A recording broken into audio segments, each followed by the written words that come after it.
Do not worry.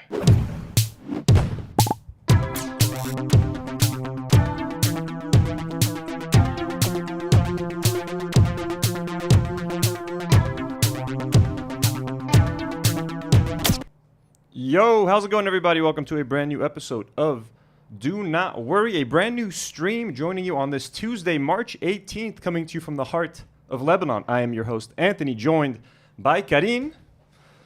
Hi, what's up? It's just the two of us tonight. How's it going, guys? We have a lot to talk about, starting with Israel has resumed its genocide in Gaza, and Israel also wants to normalize relations with Lebanon. American green card and visa holders are being deported from the US for supporting Palestine. Famous Zionist actor Michael Rapaport has his own YouTube channel. Ross from Friends gave a speech for the ADL, which is a known Zionist organization. So is he a Zionist? Ethan and Ethan Klein tell HASAN to go to Gaza and attack Matt Lieb and Daniel Mate from Bat Hasbara. And they try to get Matt fired from his job at Good Mythical Morning. And a lot more. So there's a lot to get to this week. Thank you for joining us. We love you guys. And before we get going, let me take a second to thank some of our lovely patrons and some brand new patrons that joined us. The patrons that joined us this week. Blonde patrons, MN Dynamic, Dopa Maxed, and AK. So thank you guys for joining us. We love you guys. We cannot do this without you. Let me take a second to thank some more lovely patrons. I got the wrong tab open. Got tier patrons, such as Rifat Fakih, Eli Al Mujabbir, Jack Sleeman, Dominic Selzer, Daniel Nechle, Josh Patterson, and Emma Watson. Some superhero patrons like Nat Geo, Andrew the Biz, Khawla Ahmad, Claudia, and Coco No. Blonde patrons like Enzo S, Mario M, Janazo, Fergus Grant, and Melissa. And some beloved regular abductee patrons such as Rana Zahir, Lou, and Tusk Fangooth. And if you guys want to support us, you can support us on YouTube with memberships as well. We're going to be having an exclusive YouTube/Patreon live stream next week. I think it's going to be Monday. Just let me figure out the dates. My dad is visiting from the States, so I just got to pick a date where I'm not busy. So an exclusive live stream is going to be coming next week. Those are usually pretty fun. They're pretty casual. So join us and check out our Patreon. Pick a tier that's right for you. Here's the link one more time. We cannot do this without you. We cannot sustain this channel, a small, independent Lebanese YouTube channel, without our lovely supporters. We love you guys so much. And thank you. So without further ado, there's a lot for us to get through. So Karine, before we get going, I saw there was already like a super chat, and someone already became a member. Thank you guys. We love you. Yeah, George Bou Saleh sent 18 dirham and said, fan of Comic Stash and the pod since the very first episode. Keep up the good work. Hell yeah. He's an OG. Thank you, George. Well, thank you. I know George. I think we follow each other on Instagram, so that's awesome. Nice. Thank you so much. And Ryan Abbas joined as a member. Thank you, Ryan. Thank you, Ryan. Let's go. So next week, Ryan, you're going to be joining us on that exclusive members live stream. So keep an eye out on the posts tab. I'm going to be sharing like an unlisted link and everything for all of that sort of thing. All right, let me close this up. It's getting a little confusing. Anthony's getting overstimulated by all the tabs he has open. I have like a million tabs open, and I have a MacBook Air, so I'm just always paranoid that it's going to like blow up midstream. I'm trying to run OBS. I have 100 tabs open. I got 2 cameras plugged into this thing. Fun times. So yeah, I need to upgrade my laptop at some point. So yeah, as you guys can tell, there's a lot to talk about. So members stream on Monday, so members, stay tuned for that. We're going to be having a second stream this week on Thursday. We're going to be having a major Lebanese topic. Okay, so on that note, let me read a couple of fan messages. I use the term fan messages lightly because they hate me now. Here is Lori. And sorry, my cats are going kind of crazy. The cats are going crazy. The cats are going crazy. Could you read this for the viewers? Let me go check out the cats. Yeah, so Lori Rosson said, I have watched every single episode of Do Not Worry ever, but this one I couldn't finish for the life of me. This Ethan obsession has gone too far, and quite frankly, I think if Jawad was smart enough, he would realize that there's a gap in the market now for Lebanese podcasts who talk about what's going on social media, and he would turn his podcast into that. Okay. So first of all, she's trying to turn our own friend, Jawad, against us and trying to have him plagiarize our own format. What are you doing, Lori? So first of all, Lori, this one's for you. On Thursday, we're having an episode with, I don't know if it's going to be like an official episode or just a regular fun stream, but we're going to be talking about a pretty controversial topic about a Lebanese podcast that I've been trying to put this topic off for a while. It's way fair. too awkward to talk about, but I mean, I think the time is going to come. Thursday, we got a nice, fun little gossipy scoop, a little spicy stuff for all you Lebanese guys who have felt, disenfranchised from the show ever since we started to talk about Ethan Klein and all that sort of thing. But anyways, Lori, we hear you. You're not the only one complaining, let me tell you that. But again, Papa Ethan is paying the bills, so as long as that's the case, do not expect that to stop. But I mean, hey, we are cutting it down. We're talking about a lot more things. I mean, we're not, we have to call out Ethan for the Zionism and pay the bills in the process. Another email. This one was from Omar. Let me read that to you guys. Hello, I'm writing because I'm concerned as a Lebanese viewer about the direction this podcast is taking by aligning itself with the harmful rhetoric spread by uneducated American streamers. I am very much a fan of your content and think that what you are doing is very important to highlight the struggles of living in Lebanon throughout the war. I find this podcast comforting to me as someone who had to immigrate from Lebanon. It makes me feel connected to my community. Well, I'm glad, Omar. Thank you. However, oopsie, starting to go downhill already. I have started to observe a pattern of alignment of this podcast with streamers and content creators who have harmful opinions and seem to be defending terrorism. Did Ethan Klein write this email? I was very disappointed to see that this podcast embraces HASAN Piker publicly so much. HASAN Piker and the people who support him have caused a lot more harm than good to the Palestinian and Lebanese cause, even going as far as calling Hassan Nasrallah based. That's pretty funny. It's pretty funny. As Lebanese creators, surely you would understand that this statement is extremely harmful, considering that Nasrallah and Hezbollah have completely destroyed our country over the course of the last decade. Surely you would know that they are responsible for the 2020 explosion, one of the biggest arms and drug trafficking rings. Well, the 2020 explosion, we've talked about that, many times. Is this your first time watching, Omar? Come on. We said Hezbollah more than likely had stored the ammonium nitrate at the port. But the port was also blown up by our good old Israeli friends. So I call it a tag team effort. You know what I mean? I have no opinion on this. That's my humble opinion. And if it wasn't the Israelis that blew it up, but definitely, Hezbollah has done a lot of horrible things in Lebanon, to Lebanon. They've assassination attempts, successful assassinations. They've run the gamut, you know what I mean? But when it comes to defending Lebanon against Israel, I ain't going to stand in the way of no resistance. Let's continue reading. Surely you would know that they're responsible for the 2020 explosion, one of the biggest arms and drug trafficking rings in the world, taking our government hostage and brainwashing people into believing that this is all for the cause of the resistance. Considering that several of your colleagues in the entertainment and comedy field in Lebanon have been arrested and had their passports seized for criticizing Hezbollah, I would imagine that your podcast wouldn't blindly participate in a movement that is making terrorist organizations seem like heroes who are going to free our Palestine. I would really appreciate a comment on this matter, as it is very heartbreaking as a fan who admires what you have created, to have to stop watching. Oh, you stopped watching? Oh, Mark, how are you going to know if I read your comment? To have to stop watching because it feels like I am participating in a movement where uneducated Americans are speaking on behalf of Middle Easterners and spreading propaganda instead of working for peace, which is all we want. Thank you. Well, we're going to touch on this in a little bit, Omar, actually, because we're going to be talking about Israel trying to normalize relations with Lebanon. And this is where I'm going to give you my opinions on peace with Israel and if I think peace with Israel is actually possible. Can I say something? Yeah, of course.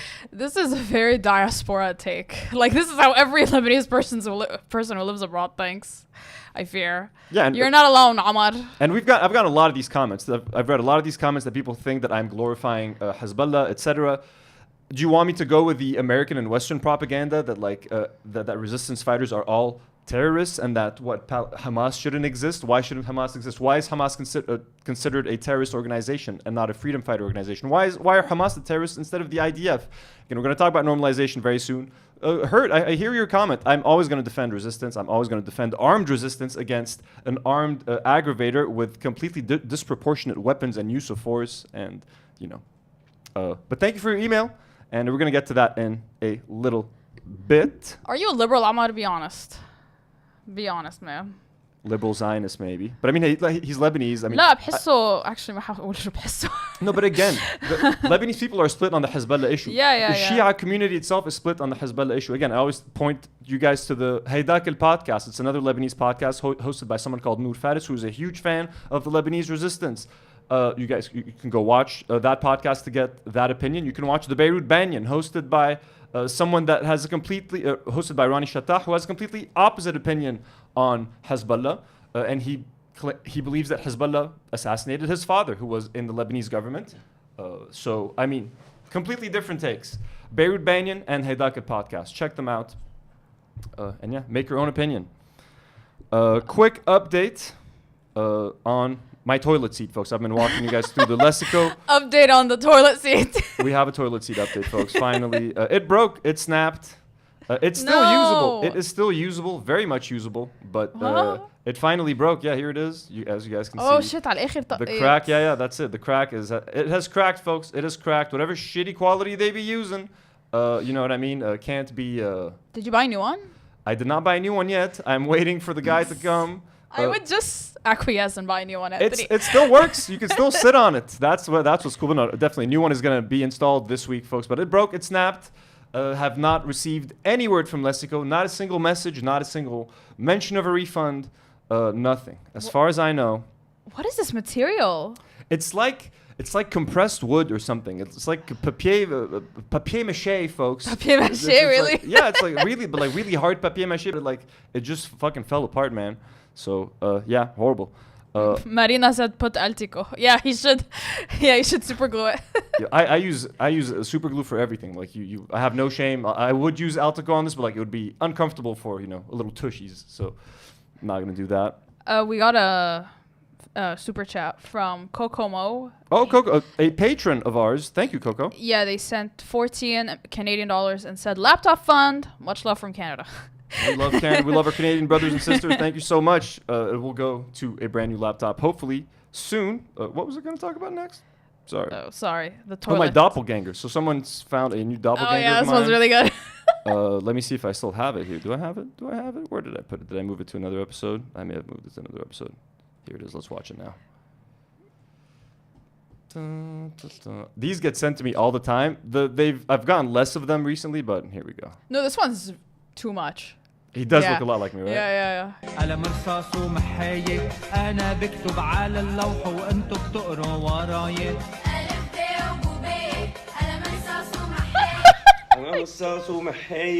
So we don't need to watch the second half of this video, but let's watch the first half. Again, though. Bro. Do I look... It does... With a longer beard, that does look like me. And I am That wearing... looks exactly like you, man. That's kind of freaky. I was kind of disturbed when I saw it. He's going to join the rest of the lookalike doppelganger army. You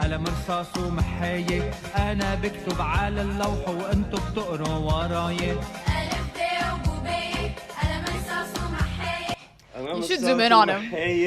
He's gonna go, so let's I mean, what do you guys think? Does that person look like me?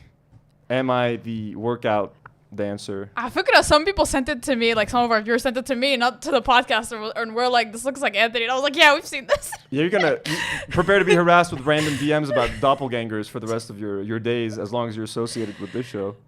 You should dress like him for Halloween. For Halloween, right? I think it's too much of an inside joke. Let's get to the serious stuff, folks. Unfortunately, we have to talk about this. The Gaza ceasefire has been completely smashed. I woke up in the middle of the night to go to the bathroom, to go take a poop. I opened my phone. I see the news on Twitter. I could not go back to sleep. That happened again? It happened again. Same scenario, yeah. I could not go back to sleep. I started looking at my phone, and I was like, I cannot believe I'm seeing these images again. The first thing I saw was like someone carrying a baby. Like, again, man, we can't show you guys any of this footage here on YouTube because the video is going to get either taken down or severely get its reach limited. So we can't do any of that. We're going to try to read a few tweets, watch a few videos of what's happening over there. But I mean, it's disgusting. It's not like and it's not to say that the ceasefire was ever actually fully in effect. But, there was some semblance of peace. People have been moving back to their homes and to spreading back across Gaza. And they were just bombing it universally. They didn't leave a single part of it kind of safe. So here we have some tweets to check out. So suppressed news breaking. The ceasefire in Gaza has collapsed and is over. Israeli PM Netanyahu's office announced the resumption of military operation in Gaza. Israel is currently bombing Gaza with multiple airstrikes reported across the entire Strip. Initial reports indicate a large number of casualties. Journalist Youssef Faris from the Gaza Strip, targeting near the Al-Tabayin Sharia school, violent targeting near Al-Rafi school in northern Gaza Strip, 3 airstrikes in the Al Zaytun neighborhood. A house in Al-Karamari area near the Omar Mosque was targeted. Injuries reported. So far, there have been at least 400 people killed in these attacks. Here are some videos.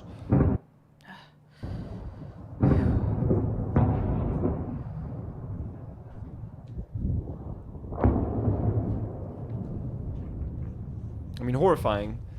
Just being there.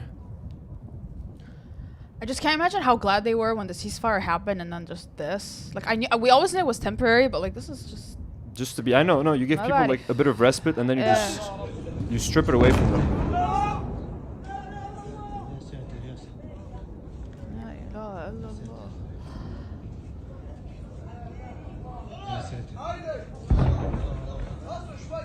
في ساعات الليل المتأخرة قصف عنيف في جميع قطاع. Trigger warning. I mean, this is gonna be, this is a little bit distressing, but this is as much as we can show you in terms of like violence and stuff. This was at like 3 a.m. Yeah, keep in mind, this is in the middle of the night. Yeah. People are fasting. It's Ramadan. People are celebrating. They're with their families. Like no one's. Well, I mean, at least they ate. At least it was after iftar. Sahur though. It's like during sahur time. Yeah, it's horrible. It's horrific. It's horrific. Horrific. They always do this. They always go for people in the middle of winter, in the middle of the night.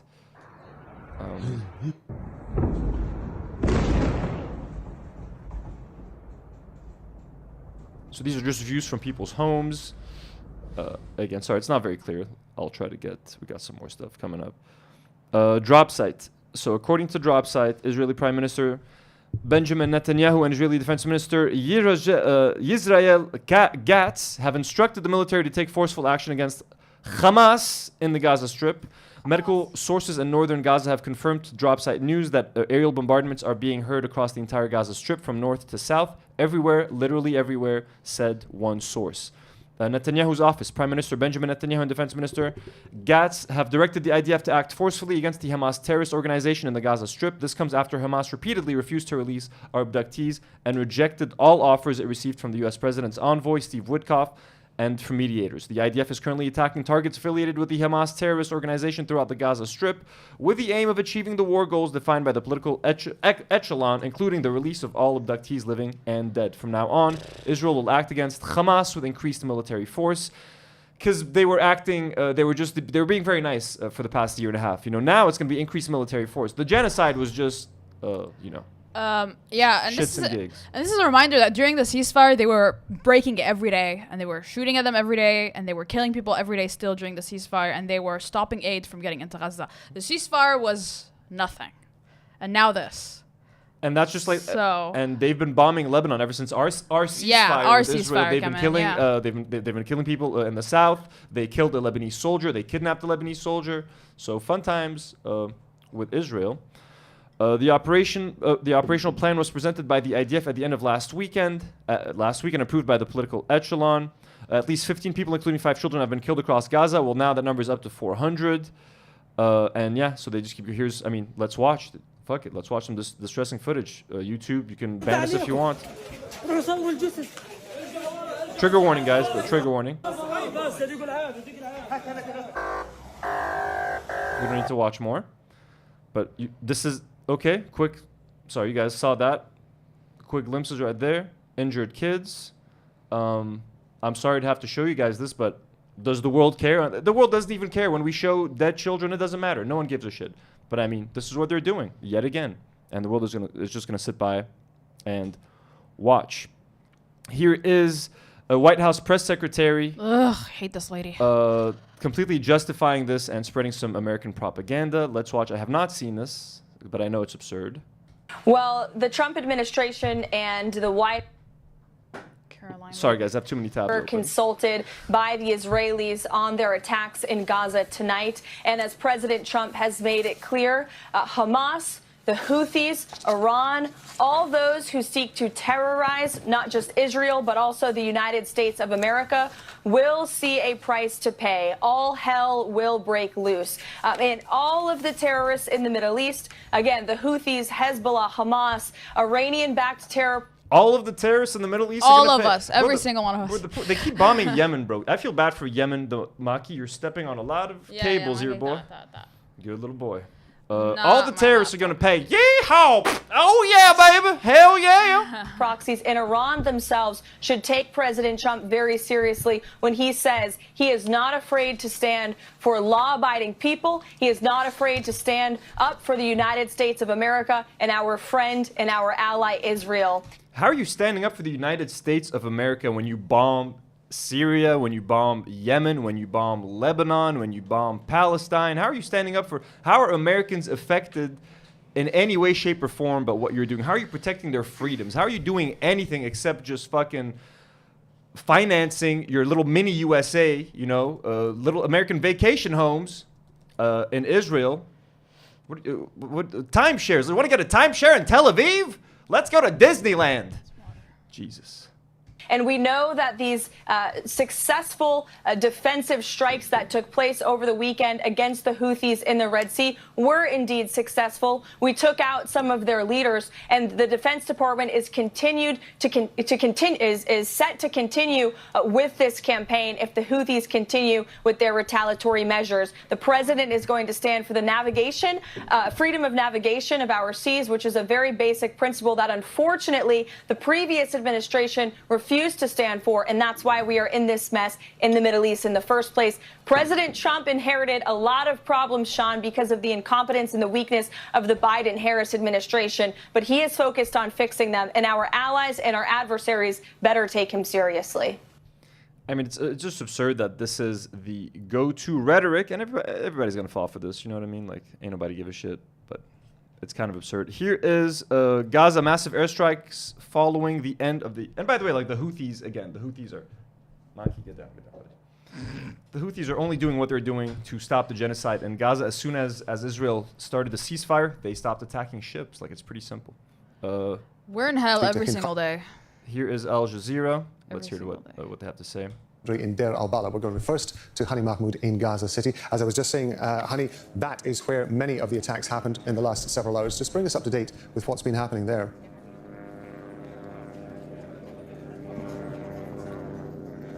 Well, it's hard to believe that a few weeks ago that the hospital here was pretty... And you hear that constant humming, that constant buzz? Fucking drones, bro. Drones. Psychological warfare. They're around all day, every day. They can't go pee without hearing these fucking drones stalking them. And I cannot believe they're back to this, man. A year and a half. What more do you want? What is left of Gaza? What is left of Gaza, bro? شو بعدكم عم تعملوا يا اخوات الشرموطة كسمكم بقيرة واحد واحد ما تركتوا لهم شيء فيها للمنطقة يا اخوات الشرموطة قيرة بشكلكم كسمكم بقيرة.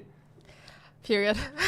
quiet, and once again we're returning to what happened in the past 15 months. We're seeing more people in the hospital here. These are the remaining family members, their friends, their remaining people who survived the attacks across the northern part and Gaza City are here at the Al Ahli hospital with more people being brought to the hospital. We were told by medical staff the vast look at this. I mean, look at this. I mean, what else can we say? We've been talking about this for a year and a half. We've been talking about this for a year and a half.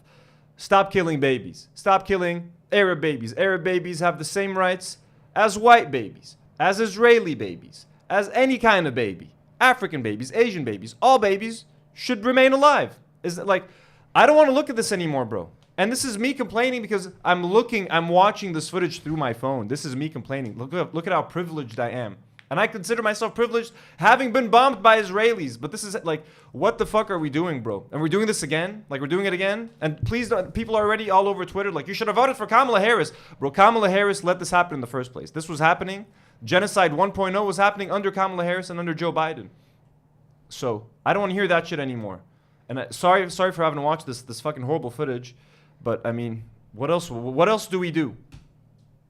Who were transferred to the hospital as early as 2 a.m. in the morning. Up till just the past 45 minutes, more bodies are being recovered from under the rubble and transferred to the hospital. Yeah, we're still busy. We're still mourning the imaginary 40 babies that were burned in an oven in the kibbutz. We still talk about those babies. You know what I mean? The kibbutz babies, the 40 babies that were burned. Which 40 babies? You know what I mean? Or the family, the Bibas family. God rest their souls, but like two children were killed, and it's horrifying. The whole world is dressed in orange. Light up the Eiffel Tower in orange. The fucking, you know what I mean? Every building needs to be orange. The New York State, like everything orange for the Bibas. What about the Palestinian? What about this baby? Fuck the Palestinian babies. Do we even know this Palestinian baby's name? That's what I was saying last time. Like, at least with the Bibas, like, Israelis have the luxury of knowing the names of the fucking victims. You know their names. You can put a face to the name. You can trace them back to their families. Here we just got a bunch of dead kids piling up on top of one another. They throw them in a mass grave, bro. What the fuck are we doing here? What are we doing? What are we doing, bro? And it's continuing. I cannot believe this. Any chats? I thought I saw a couple of chats. Let's just take a small mental break from Chats? From this. You mean as like super chats or? All sorts of chats. We have super chats, so we gotta keep track. Yeah. Someone asked, genuine question, what are they even bombing? I mean, it might sound like there's no buildings left. There are buildings and like tents, and there's some infrastructure left in Gaza, and that's what they're bombing. And there's people in there, so that's what they're bombing. Let's see. Al Gomez says YouTube sends $10. Says YouTube Premium Fund. Well, thank you, Al. Yeah, and someone else you. sent. Hey, dog. Honk Big says sends $7 Canadian. More Canadian laptop dollars, folks. I'm halfway through getting a laptop. How much are MacBook Pros are pretty expensive, aren't they? But I mean, maybe hey, don't. I don't. Thank you guys. It is not on you to get me my new laptop, folks. Anyways, back to the video. Yeah, just anytime they pop up. Mackenzie said they're feigning ignorance as though Israel is not an expansionist project that constitutes the continuation of the Western colonial empire in the Middle East. Israel is their gateway by design. Yeah, exactly. And they want to pretend as if they care about the people who live there. They don't give. They don't give two shits. It's literally like a 51st fucking state. It's for Americans to come here, go on vacation. Oh my God, we got to see the sun. We got to have falafel by the beach. It was really good. Why don't you just go to Lebanon to get falafel? Why don't you go to Egypt? We all have good falafel. You don't have to destroy another country, take over its entire population, genocide them, so you can have falafel by the beach. You can come do that here, bro.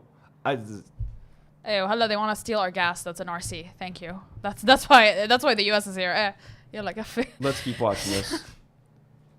Already here, we're talking about it. Close to 250 people have been killed across the Gaza Strip. Of the 250 people, 28 in central area and 113 in the city of Khan Yunis and the southern part of the Strip. That's the number. It's the number of bodies that have been identified by surviving families. By the way, when you guys say, like, Anthony, why'd you complain about Ethan Klein and shit? Because I have a podcast with 24,000 subscribers, with a few hundred people watching right now, and I'm trying to raise awareness about what's happening and talk about Palestine. Ethan Klein has 2.7 million subscribers. He's supposedly pro-Palestine, has 30,000 people watching concurrently. Wouldn't he, talking about Palestine, make more of an impact than me? Wouldn't someone who's married to an ex-IDF soldier, an Israeli citizen, talking about the horrors that are happening to Palestinians in Gaza make such a massive difference? Wouldn't they be able to make such a massive difference? But no, they want to run defense for the IDF, and they want to leave it up to us. And they want to deplatform everyone else who talks about fucking Palestine. Like, you know what I mean? That's what drives me crazy. They could be doing so much to help, but they don't. And they never mention any of this. They never mention... Again, Hila will wear orange for the Bibas family. Not a mention of what's happening here. Not a single mention. Yesterday, they were getting fucking wasted for 8 hours. You know what I mean? Like, what the fuck are we doing?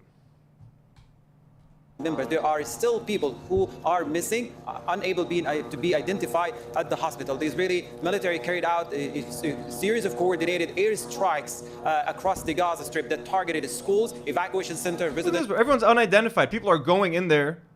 They're put on like fucking trays, bro, and they're looking through dead bodies to try to figure out who's their relative. Man, we're back, folks. Did you miss the genocide? Season 2's here. You waited 2 years for Severance. You only had to wait a couple of months for this one to come back. Building public facilities that turned into evacuation centers and displacement centers for displaced Palestinians. Let's not forget, many of the Palestinians are still staying in those evacuation centers and public facilities that turned into evacuation centers for them simply because their homes were completely All right, we don't need to watch more of this. This is really fucking depressing. You guys get the idea. The genocide's back, baby, 2.0. And this time it's going to be, what was the Miss Marvel? Further, faster, stronger. Shut up, no. No. So, wait, someone said something stupid that we should address. Can you, yeah, read it. Yeah. And you can delete comments if something's offensive. No, it's not offensive, but I think we should address it.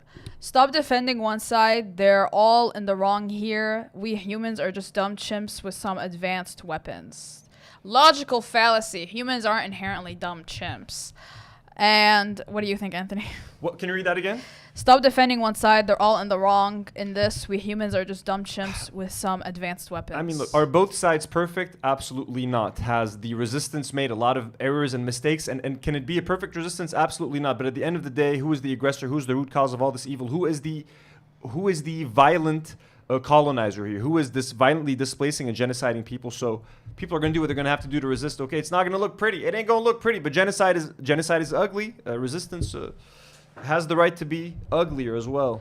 Also, no, not nearly the same level. So shut up. They don't have the weapons, bro. Like literally, shut the fuck up. Israel actually, is nuking Gaza, bro. They're nuking Gaza. شو عم بيعملوا حماس? What do they have? A couple of rockets, guided rockets. Oh my God! A rocket crossed the Iron Dome and hit a building, an empty building. Because like, what are we comparing, bro? What are we comparing? They're cutting off food, power, nothing. They don't have food. They don't have aid. They don't have anything in Gaza. Literally nothing. No water. No clean water.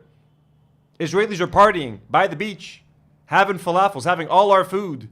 You know what I mean? While Jerry Seinfeld walks around, I'm having a shawarma in Tel Aviv. Fuck you, Jerry Seinfeld, and fuck you, Michael Rapaport. A random Jerry Seinfeld stray. I hate these fucking guys, bro. Someone asked if we can shed light on what's going on at the Syrian border. I don't think we can right now. Bro, I don't know what Maybe the fuck baden, I don't not know now. what the fuck is going on at the Syrian border. All I know is that like militants came into Lebanon. Some people are saying that like villagers in the south attacked them. Other people say that Hezbollah militants are fighting them, and then Syria fired rockets into Lebanon. Lebanon fired rockets into Syria. It's not. We don't want to give out false info, and It's this is confusing. extremely sensitive. So بلا ما نحكي بلا مثل ما صار مع Ukraine هذيك المرة. خلاص, we're not gonna talk about this هلا. Yeah, we don't know. Hey, This is not a political podcast. we don't know. We're just having fun. Having fun. CNN says Israel says it's carrying out extensive strikes against Hamas and Gaza, throwing doubt on the fragile ceasefire. Assad says Israel is bombing all across Gaza, resuming its genocide of Palestinians, and CNN is still calling it a fragile ceasefire. So yeah, that is pretty ridiculous. What do we got over here? So I mean that's what's going on. Following that, we have some news reports that apparently Lebanon. I mean, I've been seeing this all over social media, but we're going to talk about it right now. This is from the Jerusalem Post. Israel looking to normalize relations with Lebanon. Report. A political source told the number 12, or the N12, the discussions with Lebanon are part of a broad and comprehensive plan. Now, this is not news. Technically, Israel has been wanting to normalize relations with most countries in the Middle East, including Lebanon, for a while. Israel is looking to normalize relations with Lebanon. I'm going to use the transatlantic accent, folks. Forgive me, but it's fun. Israeli media reported on Wednesday, citing a security source. A political source told N12 the discussions with Lebanon are part of a broad and comprehensive plan. Prime Minister Benjamin Netanyahu's policy has already changed the Middle East, and we want to continue the momentum and reach normalization with Lebanon. Are you reading it like that? I don't know. I want to. Someone told me I have a good transatlantic accent. You have a great accent and everything. You're great at impressions. Thank you. My dream job was to be a voice actor when they do cartoon voices. He added that just as Lebanon has claims regarding the borders, so do we. However, also on Wednesday, the editor of the Hezbollah-affiliated Al Akhbar said that Israel wants to disarm Hezbollah by force, which will lead to civil war. Opening the door to negotiations under these conditions means that there are those in Lebanon who do not read history, and who do not know the risks inherent in such a step, said Ibrahim El-Amin. Blah, blah, blah. Those responsible must understand that they bear responsibility for everything, for this process of normalizing relations. Look, it doesn't matter what the Israelis want, what we want, what matters is what you and I want and what the people want. And what Lebanese Reddit wants, folks, which is where we're headed for this conversation. Oh, great. But just quick note, can I just say something? Lebanese government denied any normalization. Lebanese government does not want to normalize with Israel. This is them wanting to normalize with us. Because they made comments about it, so I feel like we should say it. Okay, yeah. So what is everyone's thoughts on the normalization between Lebanon and Israel? This was posted 6 days ago on our Lebanon. And also known as r/Israel. Yeah, it's a pretty Zionist overall, like I would say. There are Israelis on there. Twitter, but Reddit. So let's see. Silver Strike says, as a Lebanese Shia from the south, I hate Israel with every fiber of my being, but we've now reached a stage where we are neither capable of fighting or defeating them, and we need to accept the reality of the situation. I would prefer if we just ignore their existence, but that comes with a lot of setbacks. It seems our only choice is to create some kind of truce that allows peaceful coexistence between our nation and these terrorists. Oh, at least call them terrorists. I just want to be able to come back to Lebanon one day and live out the rest of my years in my house, in the village my father worked on for decades, so that one day we may inherit. I don't want the constant threat of war and the threat of losing that dream to still exist. Sammy says, only sane answer. Mad Mess says, I want peace ASAP upon reaching a borders agreement and normalization later. I do not give a fuck about the Palestinian cause.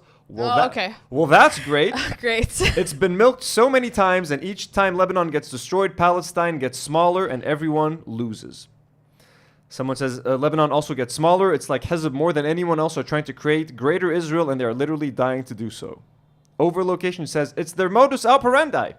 They keep provoking Israel until they occupy and commit war crimes and then say, I told you so, look at Greater Israel. Enough from these stupid tactics. Khalas, the game's up. So people ain't feeling the resistance. This person says, on last week in Lebanon, just like Palestine, there is still occupied land and we do not give up our land. No peace without liberating the last inch of occupied land, without a Palestinian state, and without restoring the full legitimate rights of Palestinians. I mean, that's kind of what I think, though. So someone says, oh, there we go. Big Dong, 1142. Now we know why you got a big dong. He says, I don't want normalization with a terrorist colonial state. Let's go! Fucking base, Let's big go. dong. There we go. Bright Aside says, I think that will implode the country. Mr. Babadoo says, lol, this sub is hilarious. No, this place isn't a PR front. Yeah. Someone in the chat said, have you ever heard of r/forbidden bromance subreddit? Do you know what that is? No. It's an Israel/Lebanon subreddit where people who want to normalize relations from both sides go on to post. It's the worst place on earth. Yo, we should check that out. We should check it out. We should add that to list of Yeah, so that I don't forget. Someone says, I fear that peace will put us on a path to grant Palestinian citizenship in Lebanon, which would be bad for our sectarian balance and our country. Israel has constant growing extremism due to the huge birth rates of extremists. Israel has never had a right-wing government, blah, blah, blah. I fear that expansionist extremists would want peace. Well, I mean, look, giving Palestinian citizenships in Lebanon, just bringing in 2 million Palestinians, of course that's going to cause a lot of problems. Lebanon as a whole has 6 million people here, so that would, of course, cause a massive shift in the population and culture, and that would not be a good idea, but no one wants that. Palestinians don't want to leave Gaza to come here, and of course we can take some refugees, like every country, but Lebanon has historically taken amounts of refugees that we cannot handle. Just look at our Syrian refugee crisis here. Germany fucking shoves it down our throat every time they take 2 refugees. So it's hey. We're never gonna normalize with Israel. Argue with the wall. This person says, well, hate it or not, it's our best option. This is the safest way to go on. It might also kick Iran away from us. This feels very doomer. These people just don't see any hope in losing this colony in our region, so they just want to give up and make peace with it, which I understand to some extent, but also guys, have some faith. I understand the desire to I just want to keep my head down, go to my job, live my life, and not worry about all of these things. Because if you feel like your life in Lebanon is being affected by these grander macro geopolitical events, then yeah, most Lebanese people will want to normalize relations with Israel just so that, hey, I don't want to deal with any more headaches. We just want some form of stability. We just want some form of normalcy.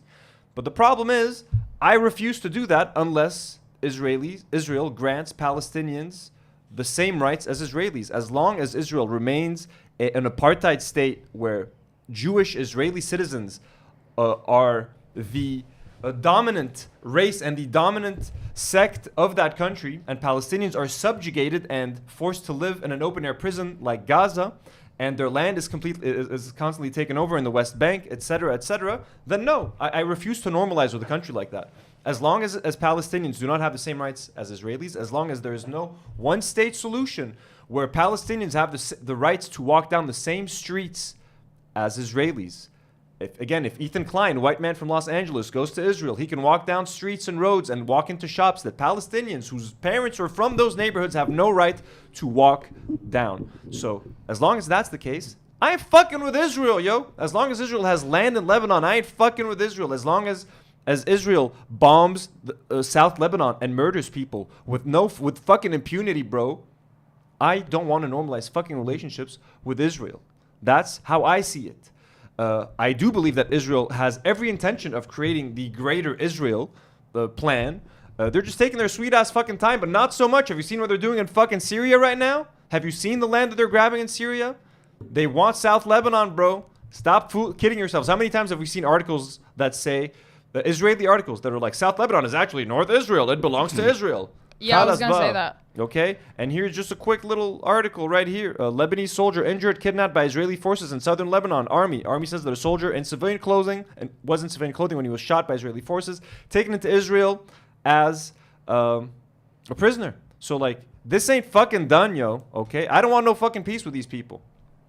I just don't see how we could ever normalize relations with They want to steal our land. How can you normalize Do they think that if we normalize that they're gonna stop their expansionist project? That's not gonna happen. And they're currently genocide. Bro, open your phone, ftah Instagram, and scroll down. You're gonna see people murdering Palestinian children. Are you okay with that? To me, if we normalize relations with Israel, it means we're co-signing what they're doing. It means we says, you know what?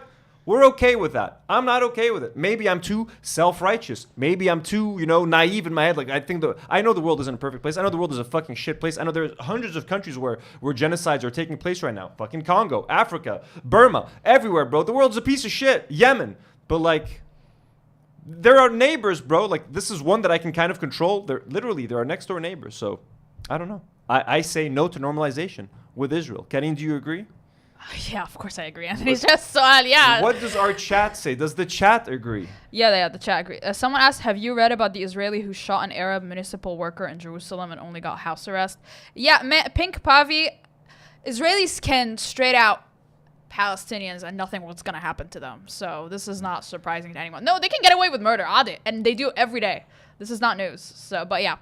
Haley sent $10 and said, I'm so sorry. I hate what the fascists in my country are doing. I'm just so sorry. Haley D, our MVP. Half of our Haley, members we love you. are members because of Haley D. I mean, look, and Lebanon is fucked up too. Like, for example, when you said Israelis and when they kill like an Arab in Israel, it's kind of like if a Lebanese person here kills a Syrian person, you think there's going to be any justice for that like Syrian refugee? No one gives a fuck, bro.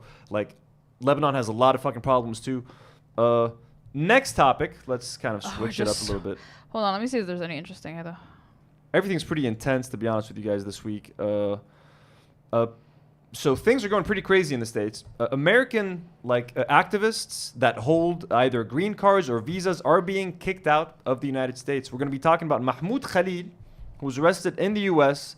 He was part of the, I think, Colombia protests. Yeah, he was. I'm not sure what unit was it. Was it Colombia? Yeah, Colombia. So let's learn a little bit about our boy Khalil and his story. Here is a video of Khalil on Twitter that kind of describes...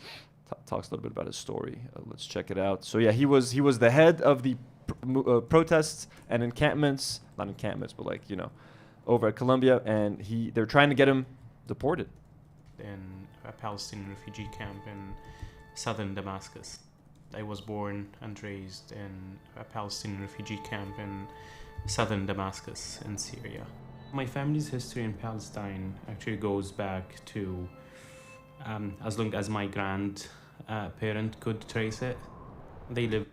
Just to give you guys some context, living in a Palestinian refugee camp, I've never been to one in Syria, but in Lebanon, there's a couple of big Palestinian refugee camps. I've actually been to one for 3 days, and I helped shoot a series of videos for an NGO to try to secure funding so we can build more houses for refugees, and so that we can try to renovate a bunch of old houses. So the conditions that these people live in are really rough. And yeah, sure, it's a refugee camp, and they're thankful to have somewhere to live, but they live kind of shit lives. It's very hard for them. For example, Palestinian refugees that live in Lebanon don't have the right to get work permits, so they can't get any legal jobs. Yeah. We claim is I'm with the Palestinian cause, but the country of Lebanon does almost nothing to help Palestinians other than the resistance at Hezbollah. The Lebanese government does not respect Palestinians at all. They do not give them any citizenship. They make it, like I said, impossible for them to work. I imagine the same is probably true in Syria. So him talking about growing up in a Palestinian refugee camp, you just have to imagine that was a pretty tough upbringing.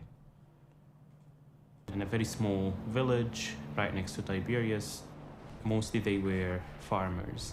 My grandmother, she used to tell us that she had Jewish neighbors. They would share a piece of land where they would farm it. Tiberias was one of the first cities that the Zionists targeted in 1948 with ethnic cleansing.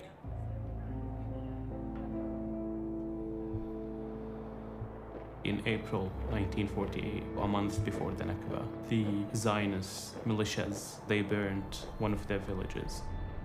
When they heard the news about it, they had to leave immediately. Some of the men went to fight.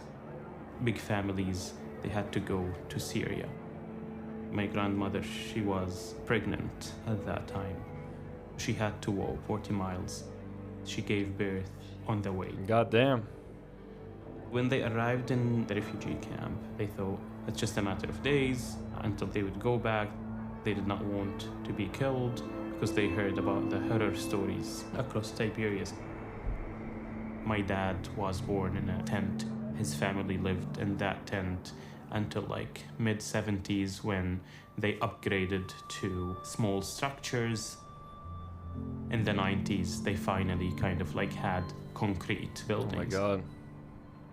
To us, it was always a temporary home until we go back to Palestine. I have a Palestinian family member. She passed away a few years ago. Her name was Auntie Salwa. She was Palestinian. She had come to Lebanon a few decades ago for a visit, to visit some family. And then they were never able to go back to Palestine. Like when they left to come to Lebanon, someone moved into their land, took over their home, and she was forced to stay in Lebanon. She stayed here and then met her husband and then joined our family and stuff. But like that's kind of how it went, just casually. Hey, someone took your house, you can't go back. It sounds fucking crazy, doesn't it? Like you'd grab a fucking gun and like someone's on my property, I'm gonna go defend my property. But no. I was born and raised. Whoops. So here's another video about Mahmoud Khalil. This is CBS. Oh, I wonder what kind of coverage they're gonna do. Protests are expected today over the Trump administration's attempt to deport a pro-Palestinian activist. Mahmoud Khalil is accused of anti-Semitic activity for his role in helping lead demonstrations at Columbia University last year. ICE agents took him into custody over the weekend, and a federal judge blocked his deportation, at least for now, with court hearing set for tomorrow. CBS. Anti-Semitic activities for protesting Israel. Bro, America is seriously becoming like a fucking fascist country, man. It's insane. News correspondent Lily Luciano joins me here in Studio 55. Good to see you. So he has a green card. What is the Trump administration saying about trying to revoke it? Well, first, the Trump administration has said that they revoked his green card. I talked to attorneys, including one of his attorneys, who say that the DHS does not have the authority to do that, that there needs to be a process, that there needs to be a court hearing, and that's in part what's leading to this hearing tomorrow. His attorneys are also very concerned about the fact that he was moved from New York to Louisiana. I asked, what do you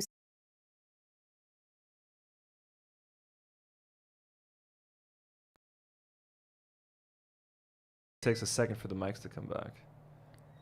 Anyway, yeah. There we go. We back, baby. We back.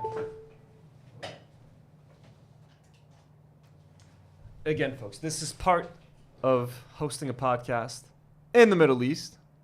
Suspect that explains that, and they said that it happened immediately after he filed a petition for a release, given that he is a green card holder, given that he has not been charged or convicted with any crimes, and they feel like that might have been retaliatory or perhaps seeking a more friendly jurisdiction. So far, the Department of Homeland Security has talked. So they're basically setting an example. They obviously don't have the right to do this. He needs to go to court. They need to, he needs to be charged with something if he wants to be, if his green card is going to be revoked and he's going to be deported from the country. But he was the head of the protest, so you want to make a statement, you want to scare anyone off from doing what he was doing. You go for the head of the snake and you try. Yeah. I mean, hopefully, I don't think he will be deported. I'm reading the update on his report.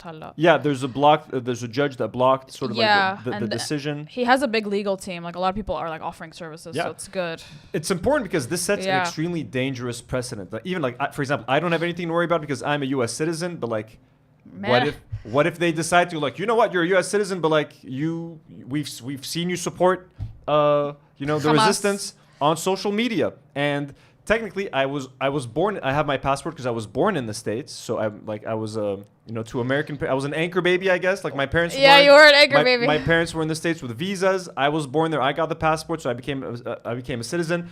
What if they decide to make a law to reverse anchor baby citizenship status? Like if you haven't lived in the States for 5 years and you live abroad and you support the resistance online, you're a terrorist sympathizer, and we're gonna deport you. Like it's just, I'm not saying it's gonna happen, but it's a slippery slope. But Mahmoud Khalil's wife is a citizen, and people were like, we should deport her too. What are you talking about, man? I'm telling you, it's freaky. Like I'm traveling to the States in a month. I'm gonna go visit my family.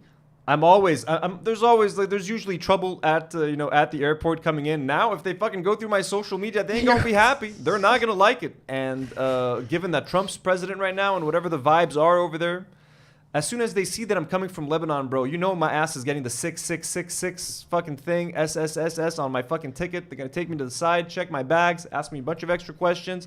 It's happened so many fucking times. I'm fucking sick of it, bro. I once had the same TSA agent check my bags like 2 trips in a row, like a year apart. Like we recognized each other. He's like, "Oh, it's you again." I'm like, "Hey, how's it going, bro?" So it's fucking crazy. I'm never getting a visa personally. I think it's over for me, you guys. Well, at this point, anyone who's been on this podcast, it's over for you guys. It's over. Yeah, I'm sorry. about his activities, or called his activities as aligned to Hamas, which of course is designed a terrorist organization. So what they're saying is his activities on campus. I have been trying to find, and there have been many publications of and videos of his activities, and I haven't, heard or seen, and I've asked people who protested with him, colleagues, any addresses to support Hamas or any kind of crime where they show that he's tied to Hamas. We're still waiting to hear from the government what exactly it is that they're alleging, because if it is just the act of protesting, what I've heard from multiple First Amendment rights, baby. First Amendment. Yeehaw! faculty members and students is that this was actually a person who wasn't leading the protest, but was actually a negotiator between the administration and the student protesters. And so it seems like his role was actually in trying to keep the peace. Let me try to read what Trump is saying here. The discourse. So on one hand, the Constitution of the United States under the First Amendment protects freedom. Wait, let's go back. Can I see it? Is that this was actually a person who was... Boom, okay. Following my previously signed executive orders, ICE proudly apprehended and detained Mahmoud Khalil, a radical foreign... Can't do it. Radical foreign pro-Hamas student on the campus of Columbia University. This is the first arrest of many to come. We know there are more students at Columbia and other universities across the country who have engaged in pro-terrorist, anti-Semitic, what? Leading the protest, but was actually a negotiator between the administration and the student protesters. University, oh, I can't read. They keep blocking it. You fucking annoying. Can you find me the full tweet? His full Truth Social post? What is it? Wait. And so it seems Trump like his Truth role Social was post. actually in trying to keep the peace. We'll apprehend and deport these terrorist sympathizers from our country, never to return again. Blah, blah, blah. You're not welcome here. We expect every one of America's colleges and universities to comply. There's no Truth Social blue name. Wait. Can we get like a screenshot? Okay, here it is. Many are not students. They are paid agitators. We will find, apprehend, and deport these terrorist sympathizers from our country, never to return again. There's actually pretty... Yeah, he's making an example out of Mahmoud Khalil. And the White House is like trolling on Twitter. Shut up, man. Yeah, it's pretty funny. So fucking stupid. We're going to check some of that stuff out. There's just a video coming of someone like from the administration talking about how they're going to ban college protests, which is fucking crazy, bro. Like, university students are made to protest. They're made to be broke and to protest. Thank you, Wabs, for 20 New Zealand dollars. Love the pod, guys. Keep fighting the good fight. Thank you, Wabs. Also, we got AT sent us $5 and sending y'all love from as a Palestinian living in North Dakota, and fuck any type of normalization with Nazis. We agree at, or AT. We love you so much. The fuck? Also, Veggie Savvy. Ooh, I got €5. Feeling so powerless. What can we do? There are humans being slaughtered on TV and nobody cares. Sending love and strength from neighboring Cyprus. Let us know if you guys would be interested if we try to do some kind of a fundraiser here now that we're doing live streams. I think it's much easier for us to do a fundraiser. I want to try to do something, folks. So let me try to look into that, see what we can do. There's nothing we can do, to be honest with you. Veggie Savvy, there's nothing we can do. People have tried everything. People have been screaming at the top of their lungs, protesting, boycotting, donating. What can we do? No one cares. This is part of a much larger plan. Just got to keep talking about it. We just got to keep fucking talking about it. Don't shut up about Palestine. Keep standing up for what's right. That is the only way. That is the only thing that I know how to do. I have a platform. I have a few thousand people following me. I have a couple hundred people watching me right now. I'm going to talk about Palestine and why it's important. That's all we can do. It's kind of fucked up. I know. I wish we could do more. The president promised that under his watch, we will no longer stand by while universities tolerate and facilitate anti-Semitism and support of terrorism on their campuses. You can't even criticize. Didn't they sign it into law that you can't even, that criticizing Israel is considered anti-Semitic in America now? Yeah. Isn't that fucking nuts? I think so, yeah.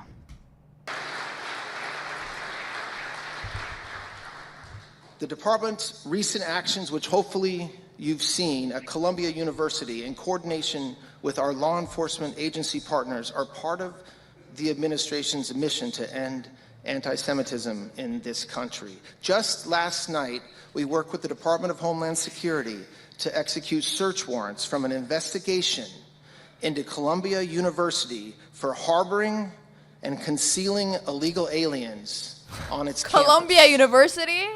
They're hiding illegal aliens. Bro, everyone has illegal aliens in the States. Like, you got people working everywhere, bro. What the fuck are you talking about?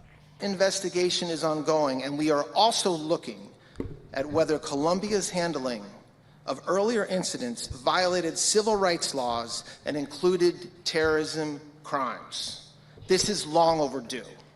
Terrorism crimes, folks, for protesting against Israel. Your university can now be investigated for terrorism crimes. And now that all other universities see what Colombia is going through, do you think they're going to allow their students to fucking protest? When one of the students goes up and like, can I get a permit to protest? They're going to be like, fuck no, you can't get a fucking permit to protest for fucking Palestine. Go back to your fucking dorm, Billy, and shut the fuck up. That's what they're going to say. That's what they're going to do. No one wants to deal with this now. No one wants to be investigated by the US fucking government. They're going to be like, fuck it. You saw how quickly everyone folded on DEI. And like every Walmart and fucking Safeway and fucking Walgreens, everyone just as soon as Trump became president, fuck it, we don't care about gay people or trans people. We're never gonna train you guys about it anymore. As soon as Trump is president now, fuck it. Who needs to protest for Palestinians? Who needs to protest anyways? Fuck it. Like that's what's happening. And everyone's folding, bro. Like this is America, bro. This is America. Oh my God. It all it took us 2 months of Trump and like it's a fucking fascist country. Always has been. But like now it's so in your face. Now it's so in your face. They're not like hiding can't even like the fucking First Amendment rights, bro. This is literally all America has. Is all America has. Freedom of speech and your First Amendment right, bro. That's it. You can't even do that. You can't even America anymore. That's it. Let me be clear. Hamas is a terrorist organization. Sorry, let me correct you. Hamas. You forgot the kh. Yeah, come on, bro. idiot. Come on, bro. It has the blood of American citizens on its hands, innocent victims, many of whom are citizens of this country, have died because of what are they Hamas's doing actions. Any person engaging... Exactly. Why the fuck are citizens of this country, of the United States, going to hang out with Hamas? Why are they in Palestine, bro? He's trying so hard to like look tough and act tough. You know what I mean? Material support of terrorism will be prosecuted. Material support. Oh, are they sending them funding? Oh, that's right, because the UN UNRWA, everything is terrorism, isn't it? Everything is Hamas. Everything is Hamas. We're Hamas, apparently. Everything is Hamas. Wait, I have a question. Why is Colombia being investigated when Colombia was being so racist this entire time and like they were oppressing all the students, and now they like revoked like 20 students' degrees and they expelled a bunch of students? Colombia, I guess, I don't know if they're folding under pressure or what, but like Colombia has not been an ally to the Palestinian cause throughout all of this. So I don't know why we're pretending that it's Hamas sympathizers. All universities have been shit in this regard. Sorry, I was checking some stuff out. Let's continue this quick video, see what's up here. Who wasn't leading the protest, but was actually a negotiator between the administration and the student protesters. And so it seems like his role was actually in trying to keep the peace, not inflaming the discourse. So on one hand, the Constitution of the United States under the First Amendment protects freedom of speech, even for people who protest the government's actions. But in the past, there have been instances of cases that have gone to the Supreme Court where federal prosecutors have argued that people who are, for example, communists or people who are anarchists and who are not American citizens, but who are here legally in the country, have been deported over those activities. But as you state, Lilia, they has to do, and this is what lawyers are going to have to figure out, are the actions of this individual actively supporting a terrorist organization as designated by the United States? If it turns out that it's just protesting, protesting Israeli actions in Gaza. And as a green card holder, he has special protections, kind of like a U.S. citizen. You can't just revoke the green card. You have to prove a crime. And so, and it's interesting that you mentioned communism, because something I heard over and over from both students and faculty members is that this reeks of McCarthyism, that they're concerned that all of these actions are meant to persecute and to censor free speech. All right. They are. They absolutely are. And they're made to, they want you to think twice before ever speaking out against Israel, whether it's on social media, whether even billionaires. They're doing the same thing with Luigi Mangione. You want to criticize a CEO? We'll put you in jail. You want to criticize Israel? We'll put you in jail. Like, fuck that. They're lumping CEOs in Israel in the same basket. That tells you everything you need to know. So yeah, quick update on that situation. Judge temporarily blocks the deportation of arrested Palestinian Columbia student. Blah, blah, blah. I guess it is, not constitutional. We will try, we'll try to keep track of the story. But there's another story too. A Lebanese doctor with a valid U.S. visa has been deported from the States to Lebanon. This is an article for Nahad.net. By the way, I used to be an intern at Nahad.net. I used to write movie reviews for Nahad.net. Oh, really? I used to write articles for Nahad, man. Really? Yeah. Yeah. I used to do movie reviews, and I think I used to do box office reports for another blog. It was called Now Lebanon. I used to do box office, folks, Lebanese box office and Lebanese movie reviews. Let's go, baby. Would you guys like a movie edition of Do Not Worry, or movie or TV edition where we talk about our favorite TV shows, movies? I tell you why I'm disappointed in the second season of Severance, and I think it's actually a really bad season of television. You want all these hot takes and more? Let us know in the comments. So, really veering off. According to Nahar.net, Lebanese doctor with a valid U.S. visa was deported to Lebanon. Let me give you guys a quick couple updates. Is she here? Sorry. I think so. You want to interview her? A federal judge wants to know why a doctor from Lebanon with a U.S. visa was deported after he ordered that she not be removed until he could hear her case. Dr. Rasha Alawiye, 34, had been granted the visa on March 11th and arrived at Boston.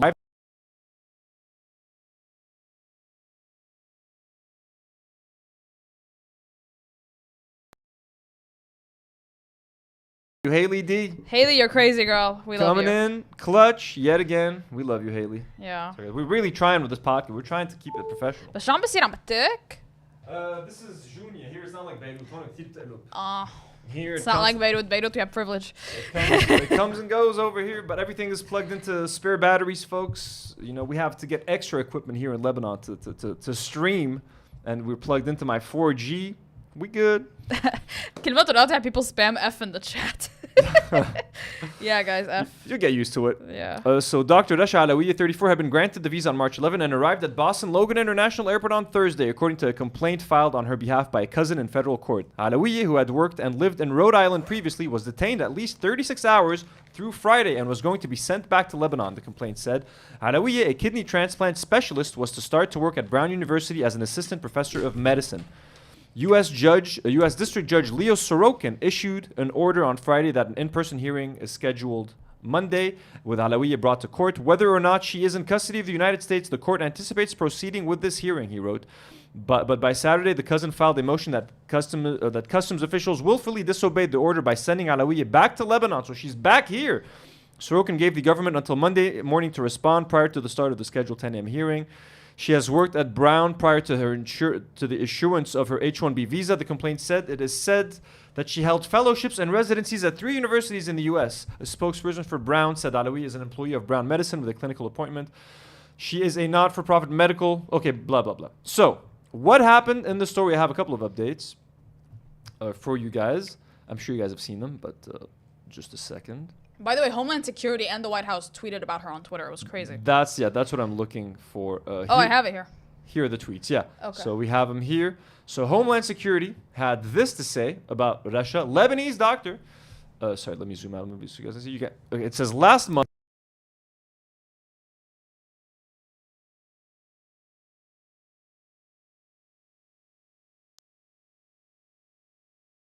Sorry, guys.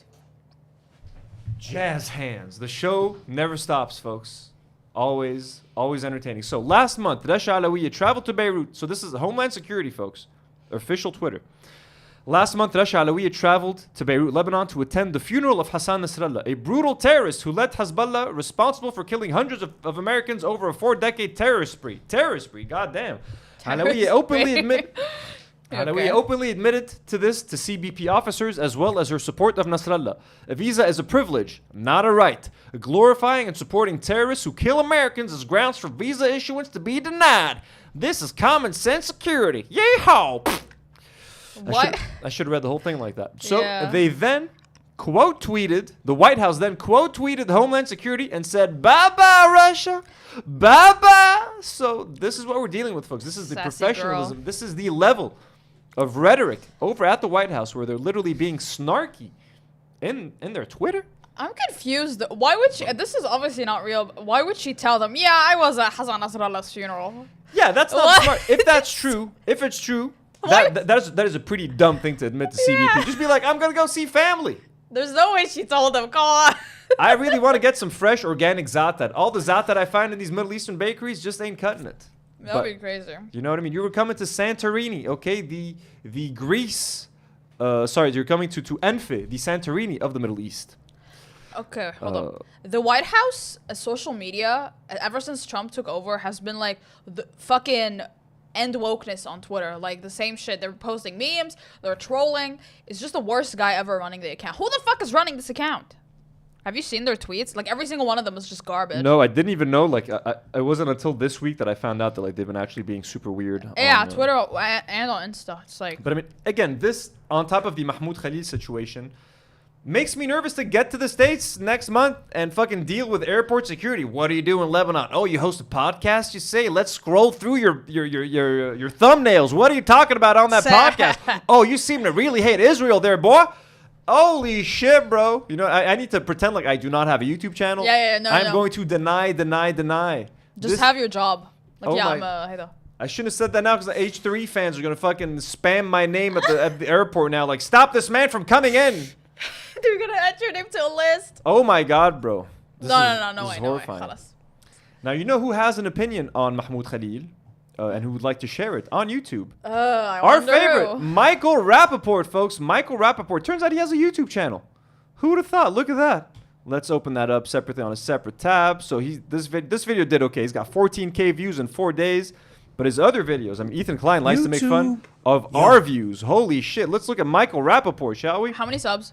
He's got a lot, 257,000 subscribers, what the fuck? We're at 24,000. He's at 257K. Look at that, folks. He's got a video 5 days ago, 1.4K views, 600 views, 3,000 views, 1.6K, 2.5K, 1.4. What the fuck is this Michael Rapaport? I mean, that gives me hope at least. Like, his audience is probably just a bunch of fucking old Zionist boomers. But horrible YouTube channel. And he gives his hot takes just on Israel stuff. Like, you know what I mean? Like, deport Khalil Mahmoud. He got his name wrong because he's a fucking asshole. Podcast creeps do it for clicks. Bernard College has a protest problem. Oh, look at that. Old man yells at cloud. He hates college protests, folks. Surprise, surprise. He's angry about the Oscars as well. Look at that. Oscars so quiet. Michael Rapaport is conflicted. Why is he using third person? Trump mask ban on campus. What else is he talking about? Saying goodbye to the Bebas boys. Fucking every single Zionist talking point is in this video. R.I.P. Michael Rapaport. Make sure to... I was going to say report his channel. For what reason? He's useless. Fucking has-been. Who cares? I'm not here to report anyone. Here, let's watch his quick take on Mahmoud Khalil. Boom, you are watching my YouTube channel. Subscribe, rate, review. Subscribe, rate, and review. Ask a question. Leave a comment. We watch. We see them all. I am Rapaport Podcast. Oh, it's a podcast. I am Rapaport. Wait, how? Podcast. It's not long though. The video. Fuck. And I said last year around this time, I said voting for Pig Dick Donald Trump is on the table. I said that. We're not going to watch the whole thing though. Don't worry. We're just going to watch a few minutes.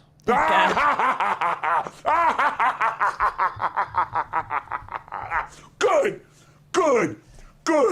You fucking white. Your wife should have told you to get a... I didn't think the other day when I was talking about this Mahmoud Khalil or Khalil Mahmoud. People are saying his name is Khalil Mahmoud. Other people are saying his name is Mahmoud Khalil. Terror groupie.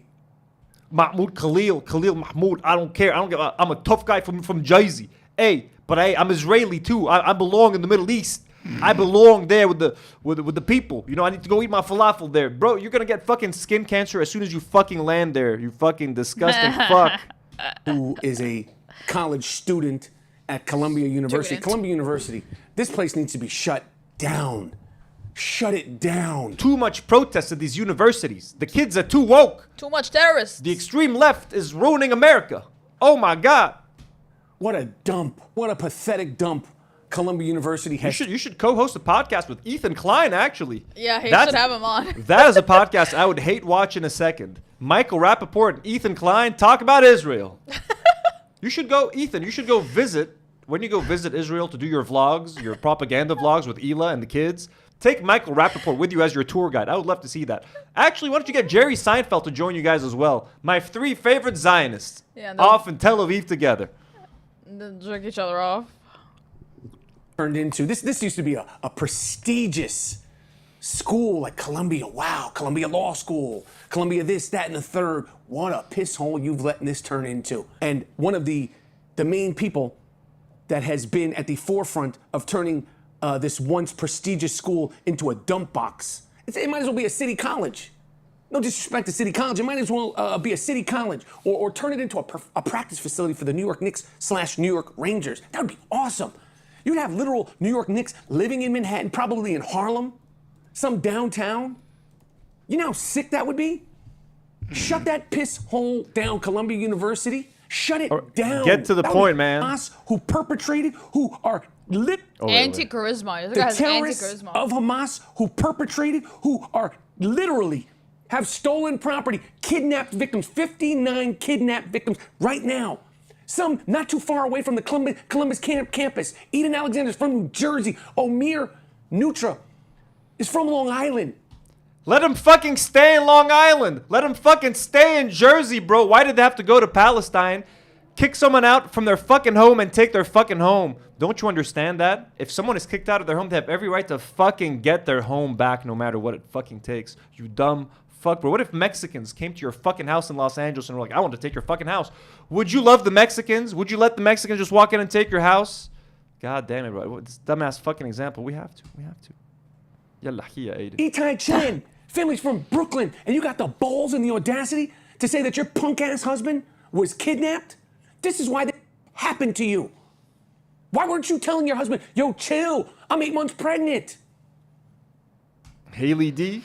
Oh my God, man. With Shut another up. $5. Yeah, Does he know the difference between Colombia and Colombia? Those are different brown people he hates. I don't think he does. He just sees brown and he sees red. Why weren't you telling your husband, yo, Khalil, why don't you get a job? Save up, I'm 8 months pregnant. You weren't saying any of that shit when he was taking over dorms, taking over college buildings, handing out pamphlets with Hamas on the pamphlets. You weren't saying any of that. And now you got the balls and the audacity to say that your punk-ass husband was kidnapped. Fuck your husband.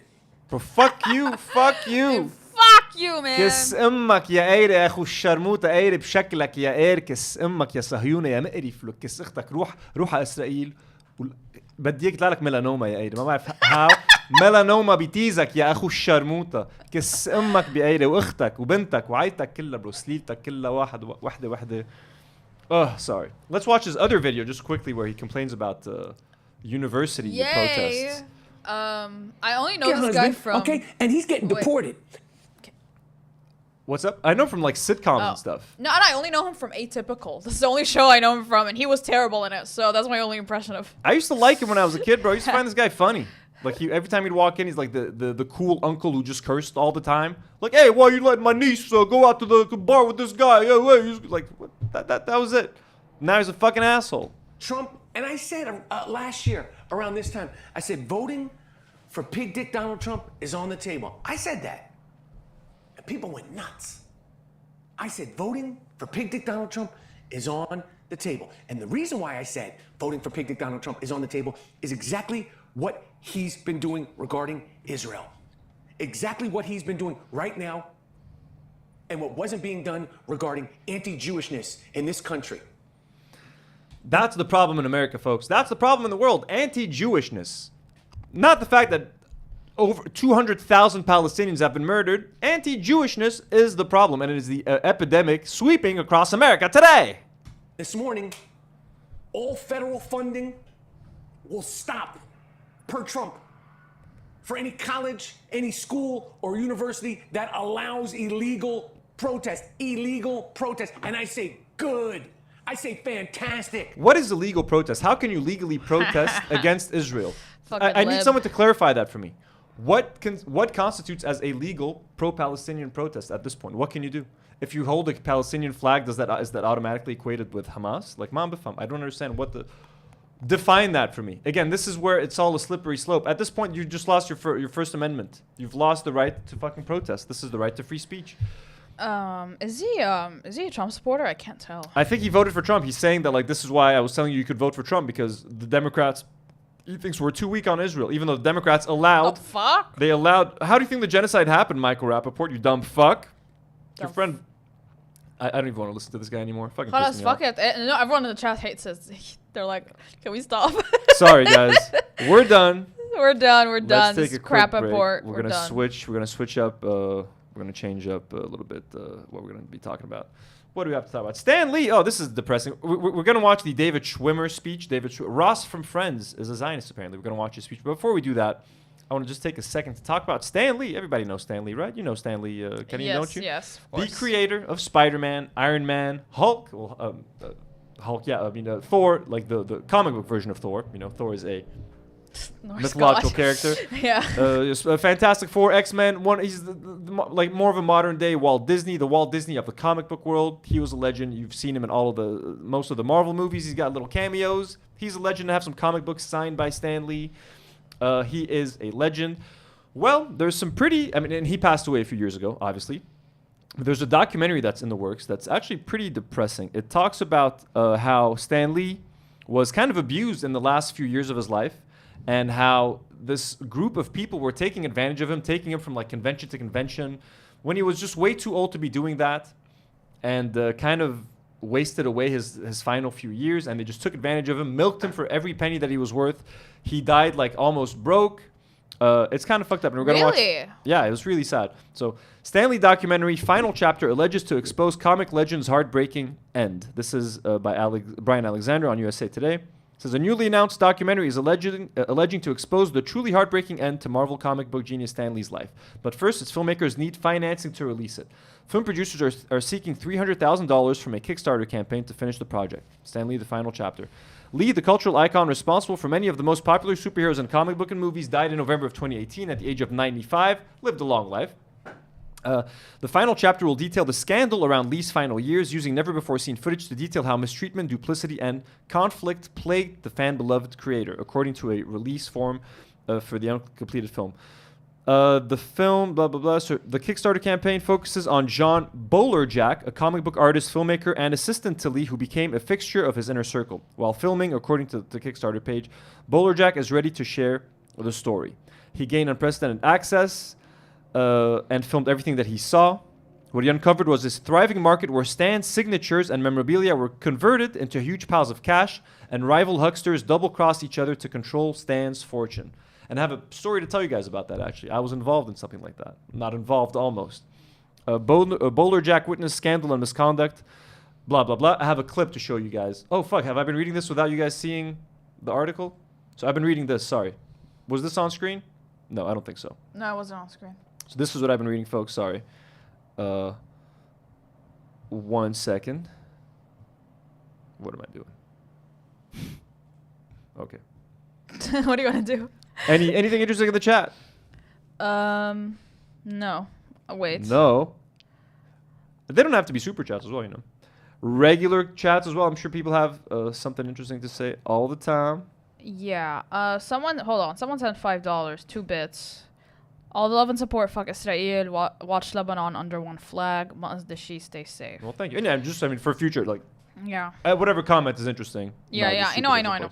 But no one said anything. I got the clip ready anyway. So here's just a 48-second clip to show you like the kind of abuse that Stan was going through in his old age. Check this out. It's very sad. Thank you very much, sir. God, he's so old. At all. So someone just took a picture with him. Now, are you ready to give a riveting speech? You're going to change lives. I thought I was finished with that. What do I have to do now? You're never over. You what? I said I thought I was finished, but apparently I'm not. No. Once we're done, we'll get out of here. Now, what do I do here? Same thing, talk about you. We'll make some new questions. But I don't have the... Yes, you will. Yes. What? You get your money's worth out of me. Every single penny. Penny, like 5 pennies. So you see that at the end, Stan says, you get your money's worth out of me. And the guy told him, every penny. So here, if you guys can't recognize this kind of environment, they're at a convention, some kind of a comic book convention, like a Comic-Con, Awesome Con, etc. You can go meet famous writers, comic book artists, actors. You can get in line. You can take a picture with them. If they're famous writers or comic book artists, you can get in line to get a comic book signed. They can sketch something on a piece of paper for you. I've been to New York Comic Con in 2014. It was a fantastic experience. I got a bunch of my comic books signed by like writers like Dan Slott. I got to speak to George Perez, who's a fucking legend. I got to see Charlie Cox from the Daredevil series, like sitting far away. I took a picture with Giancarlo Esposito. I took a picture with, Cool. I forgot his name, the dude from, he plays Butcher in The Boys, and he's in the Lord of the Rings and all that. So I once was going to go to another convention in New Jersey to meet Stan Lee.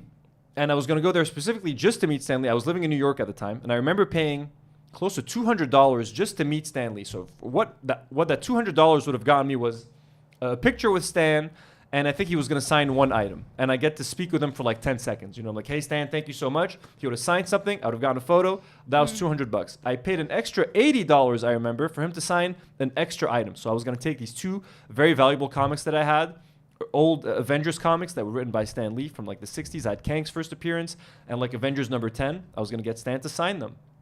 Maybe a couple of weeks before the convention was supposed to happen, it got canceled. Or I found out that Stan Lee wasn't going to be going anymore because he was kind of tired and he was kind of old and he was feeling sick. So he was going to be canceling his appearance. And that was in around 2015. And I knew back then that like that was probably my last chance to meet Stan Lee. I was like, if I can't meet him now, and the fact that he's canceling, I don't think I'll ever get a chance to meet him. And sure enough, he passed away 3 years later. So I ended up getting a refund, the $280. But again, just keep that in mind. I was going to pay $280 just to spend like 10 seconds next to this guy just so he could sign two items and I'd take a photo with him. I would have paid $1,000. To me, just a chance to tell Stan Lee thank you for changing my life would have been worth it. The problem is, I'm kind of glad I didn't do that because the Stan that I would have seen would have been this Stan. Yeah. Old and tired Stan who doesn't know where he is, who doesn't want to be doing this. He wants to be home with his family. I had no idea that he was in this shape when I paid that $280 to meet him. And I'm glad I don't have a photo with him because now I would have looked back at that photo in like disgust, to be honest with you, and in horror that like I was with an elderly man who was being abused by these fuckers who want to milk him. So again, that $280 I was going to pay him, I have no idea how much of that money was going to go into Stan's pocket. It was probably mostly going to go into that fucker's pocket who we can see on screen right now. This dude right here. He was probably the guy pocketing so I don't know how this guy ended up in his entourage. Managing him, I don't know how Stan's family let it get to that point. How did Stan's daughter let Stan be controlled by these people? How was he not taken care of by Marvel, by people like Kevin Feige, the higher-ups at Marvel? How do you let a legend like Stan Lee be rolled around like that from convention to convention to be used as like some kind of attraction for people? And again, look, and don't hit me in the comments, but it was like Stan Lee was harassing women. And yes, there were some stories that came out that when Stan Lee was older, he was harassing some nurses at home. He was completely like he has dementia. I'm pretty sure. Like he was saying some creepy shit to some nurses. All right, I forgive him. He was in his 90s. He was sick. I'm gonna give him a pass on that. Also, there's a lot of controversy about Stan Lee's past in the comic industry. People say that he never liked to share credit. He calls himself the creator of so many of these characters, but he worked very closely with co-creators like Steve Ditko, like Jack Kirby to create a lot of these characters. And people say that he tried to control the spotlight and control the limelight for many years. That may be true. None of that is an excuse for treating him the way he's treated here. There's another trailer for the movie that you guys can watch. I think it's copyrighted, but I think this is a film definitely worth supporting. It's very important to expose these fuckers who did this to Stan Lee. It's very sad. Yeah, what's up? People are asking where they got the footage from. So the guy with the long hair. So here, let me try to go back to that article. There was a guy that was embedded with Stan, kind of just filming everything for years. Here, let me. He just watched it happen? Oh, sorry, no. God damn it. Here we go. So this dude with the long hair was he was powerless to change it, but at least he filmed it, and now he's trying to do the right thing by putting the footage together. And the tangled drama around Lee's life burst into the public in 2018. But I mean, yeah, pretty sad. I was aware of this. Like I heard of this a few years ago, that's how he was being treated. I didn't know that at the time. But again, I'm just very happy that I didn't get to meet Stan under these circumstances. I'm very sad I never got to tell him thank you, show him my Spider-Man tattoo, tell him how much of a difference he made in my life. But I hope there's some kind of justice that comes out of this. It's too late for Stan, but the people who did this to him need to pay. To be honest with you, you don't do that to our boy Stan. And Yeah. People are asking, are they still profiting off of him? Who's profiting off of his life's work?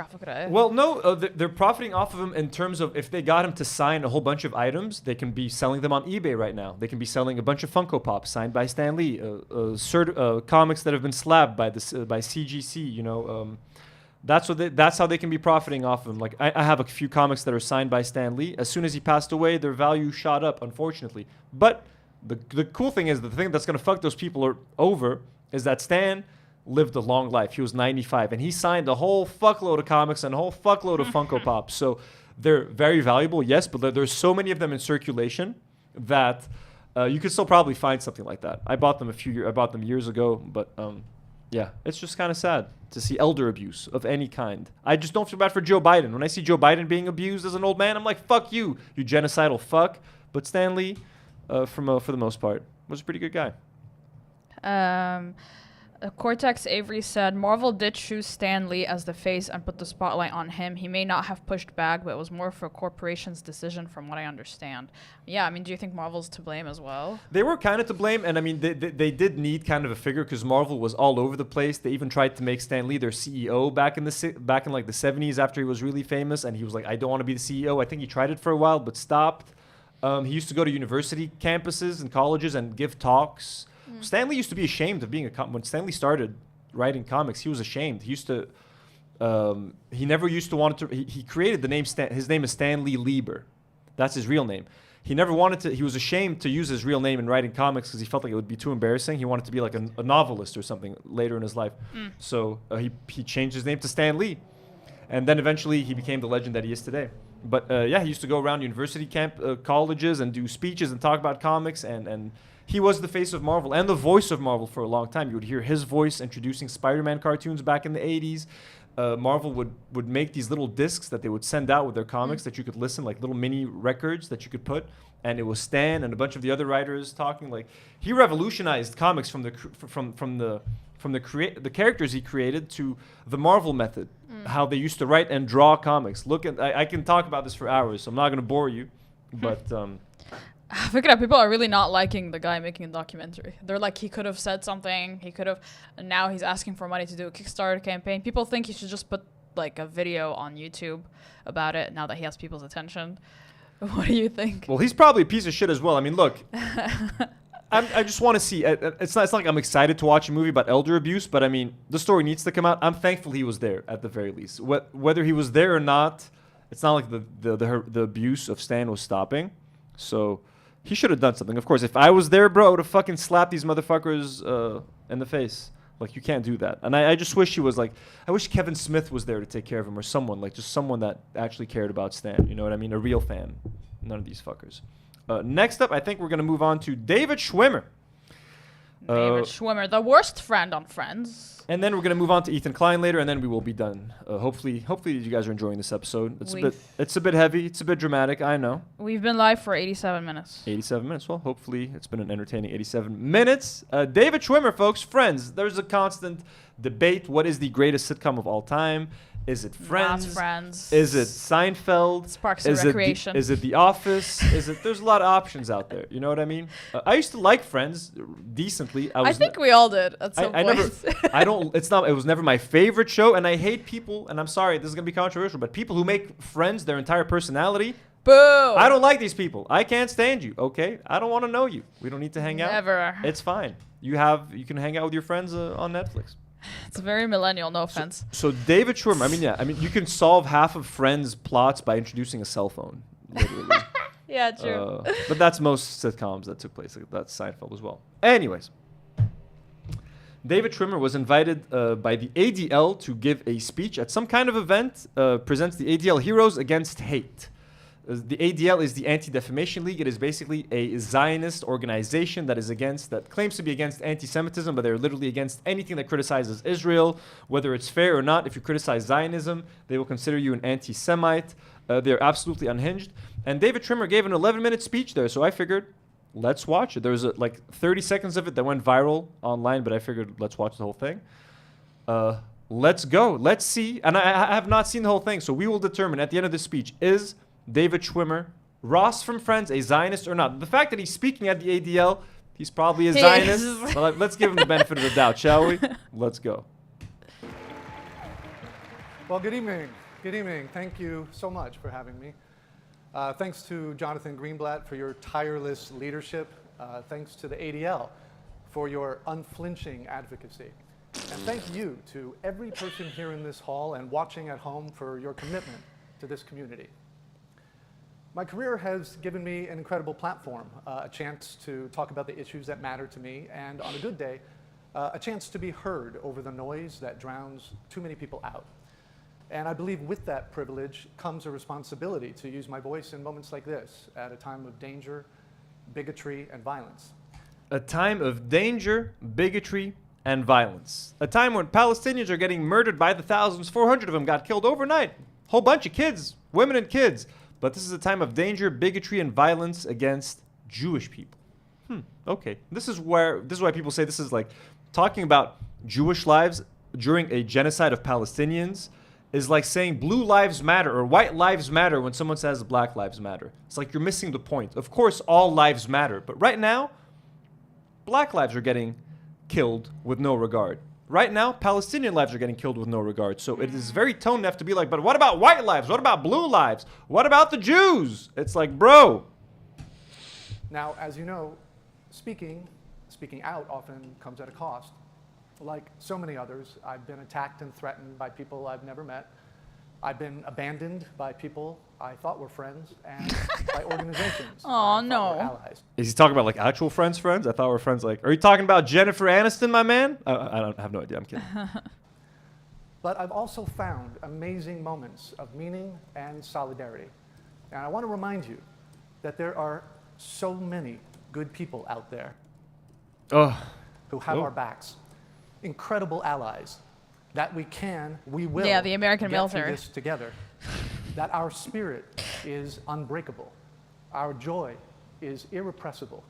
Our story is impossible. We are kind, resilient, innovative, generous, and strong. And as you can tell from this speech, really funny. Fuck you, Ross. Man, fuck you and fuck the ADL. Fucking piece of shit. Fucking ADL is fine with. Now, I get that speaking out is hard. What's up? Plenty of people I respect, even some of my heroes. Bro, in Hollywood, speaking out against Israel is hard. Are you fucking kidding me, bro? You're delusional. There was one fucking actress, Melissa, I forgot, but she was in. She was supposed to be in Scream 7, bro. She got fucking fired off of Scream for defending Palestine. Name me one Jewish actor, one Israeli actor that's gotten in trouble for standing up for Israel, bro. Be fucking serious. I can make you a list of what's his name? The comedian Bassem Youssef was supposed to be in the Superman movie. Fucking got cut out, bro. Come on, man. Come on. In entertainment, music, and sports have chosen to keep a low profile and sit this one out, including some whose careers have been made by leaning into their Jewish identity, and others who have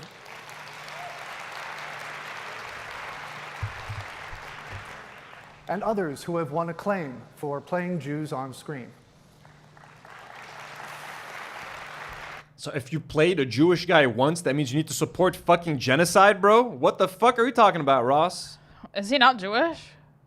He is, but like, why the fuck is he making that connection? Like, what the fuck? So, like... Some of them are doing a lot behind the scenes, privately, and in their own way. But so many have chosen not to say anything publicly at all. And if I can say something directly to them, I really wish you would. Sure? Said, I really wish you would, but wish they would say what? What is there to say? I love Israel. October 7th sucked. We get it. People died. Innocent people got killed. We get it. What else is there to say? Protect Jewish lives? Bro, they're fine. They're okay. Gaza? Are you having a hard time finding work in Hollywood, David Schwimmer? Do you know any Jews struggling to find work or open businesses? I can find you a bunch of Palestinians that are struggling. The comments are saying he just needed money, so he's making this appearance. No one from Friends needs a penny. These guys make tons of money in residuals. If anyone's still making residual money, it's the fucking cast from Friends. He gets a fat fucking check every fucking month. for friends. He doesn't need any fucking money.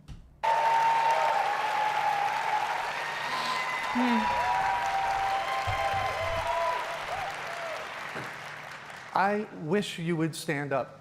I wish you would speak out, because your voice would be so meaningful to your fans who love you, to your community members who need you, to folks who could use just a little solidarity right now from people they respect and look up to. I'm very confused about this speech.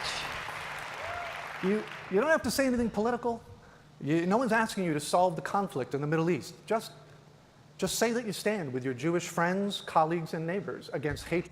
The conflict in the Middle East. The conflict in the Middle conflict. East. Such a conflict. It's a complicated conflict. Complicated. It's a conflict. It's complicated. Don't call it a genocide. It's a conflict. We don't know what's going on out there. These Middle Easterners, they love killing each other. Just here's what all you need to do is, while Palestinians are getting killed, as Palestinians are getting murdered, all I need you to say is that you stand with your Jewish friends and neighbors. That's it. Is that so irrational to ask? Is that so crazy to ask? Is the timing oh so weird? And discrimination.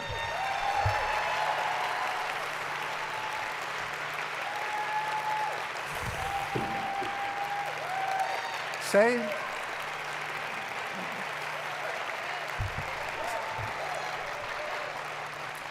that what's happening on our college campuses and in our schools and to Jewish-owned businesses is totally unacceptable. What's happening to Jewish-owned businesses?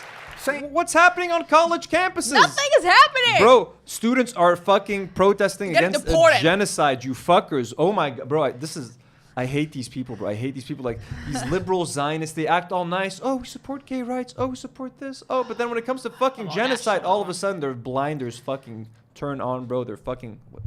Anything. Fuck you, Ross. Victim complex. In solidarity with the Jewish community. Post your bar mitzvah picture. We'll start a trend of embarrassing haircuts and dental work.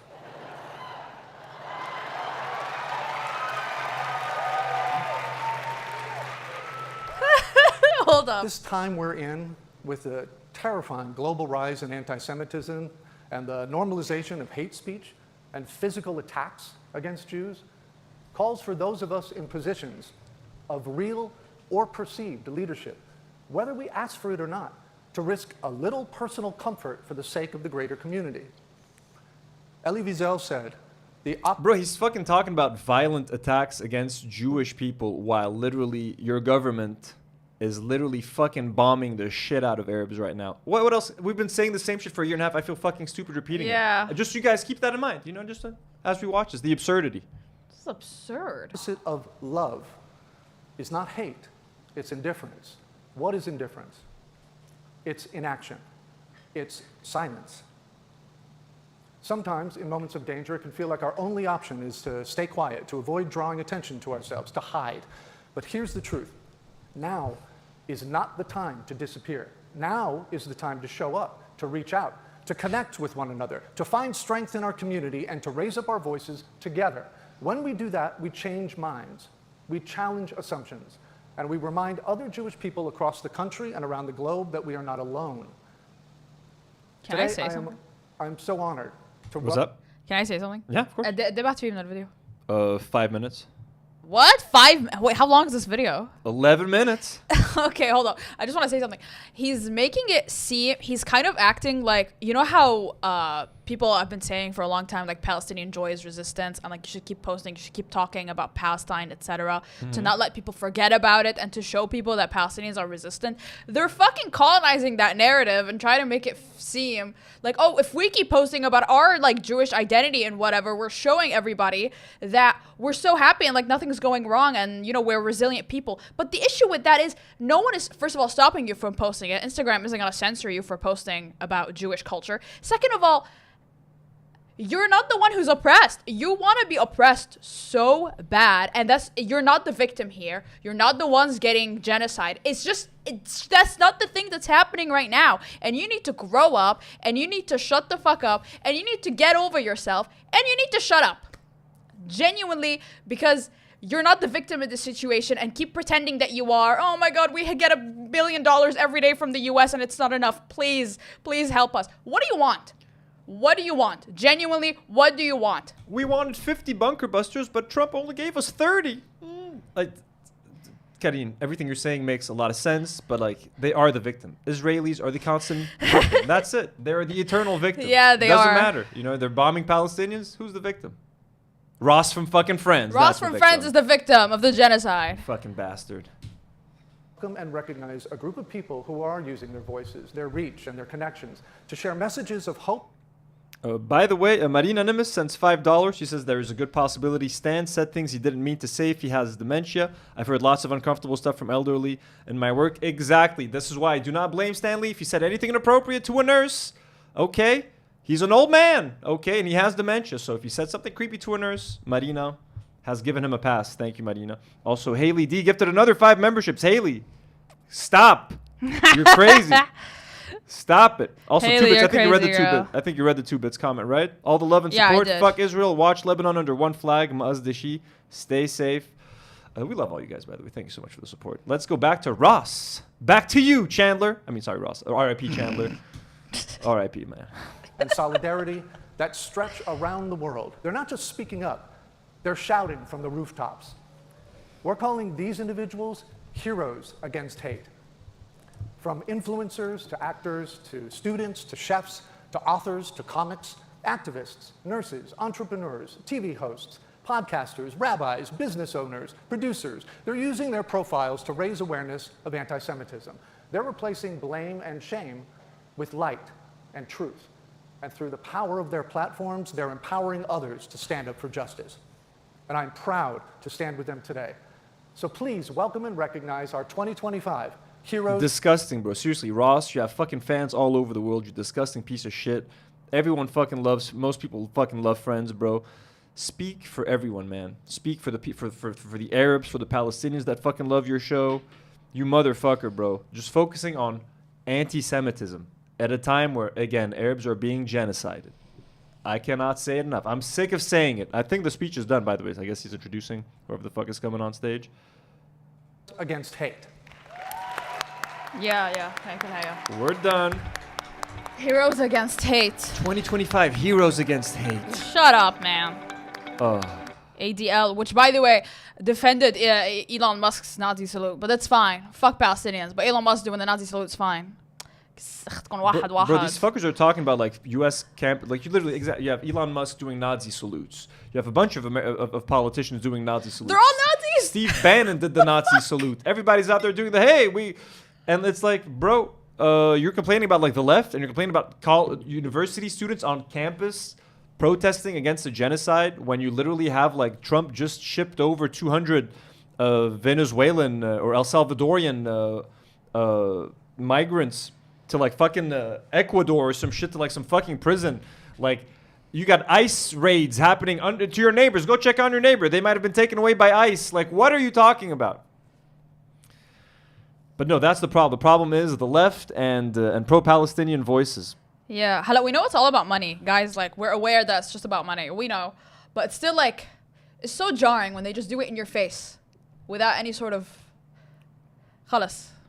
Well, we're about to move on to the H3 portion of this show, folks. We're going to try to keep it. We've already been streaming for close to 2 hours. It's been 102 minutes. 102 minutes, an hour and 40 minutes. Let's try to keep this to 30 extra minutes. Giving you guys a lot of content. Hope you guys enjoy it. Sorry, Kenny. What time is it? You can leave whenever you want. No pressure. That's fine. I need to buy shampoo. Hello. No pressure. You'll find shampoo. There's a Spinneys open 24/7 on your way from here. Okay, yeah. Shampoo from Spinneys. Okay. Getting to everyone's favorite part, H3, folks. So let's be honest. We're all kind of sick of talking about H3. But what else do we have to do? Ethan, let's start with this. Quick little drama. Ethan has been asking HASAN to go to Gaza. Ethan and Ela have been begging HASAN. They think that HASAN has no credibility to talk about Gaza and Palestine and what's happening since he's never been to Gaza. So they literally want him to go get killed. Let's watch this clip and then let us react to it a little bit. Let's see how sane these two non-Zionists, please don't call them Zionists. Ethan and Ela are not Zionists, folks. Please don't get upset. People want to stand by their principles. People want to stand by their principles. They want to be these heroic advocates, but they don't want to risk fucking anything. HASAN should go to Gaza And if he doesn't, he should be severely judged by his audience for being a it's total part of fucking why coward. I judge him. He doesn't know shit about that conflict. He's never been to Gaza, never been to Israel. He doesn't know shit about it. No, he doesn't. He does not. But he talks like with such authority. Oh my God. You would think he's been there like 5 times since October 7th Hila, already. you sound like someone that needs to talk to Sam Cedar. Yeah, Sam Cedar, another one I'm ready to burn. ما حنحكي عن Sam Cedar.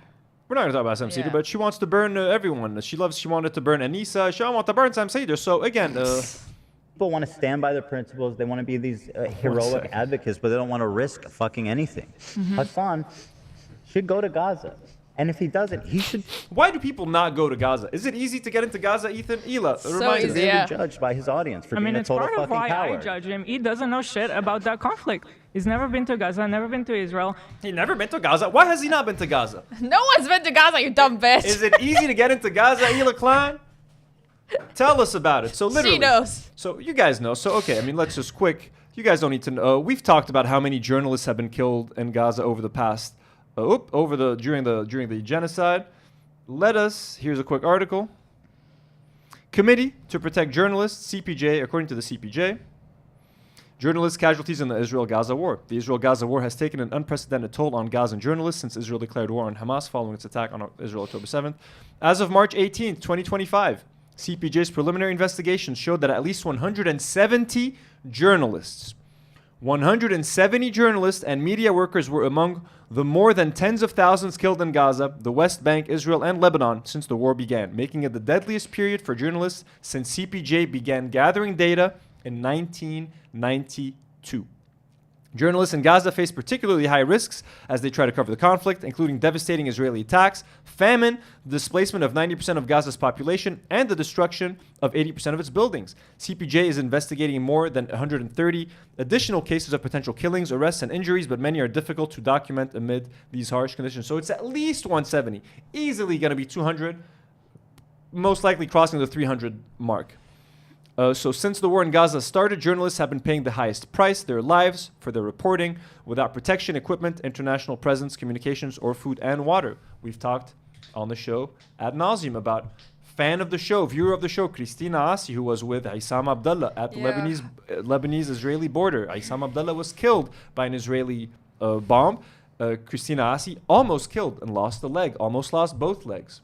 So this is what Israel does. This is their MO.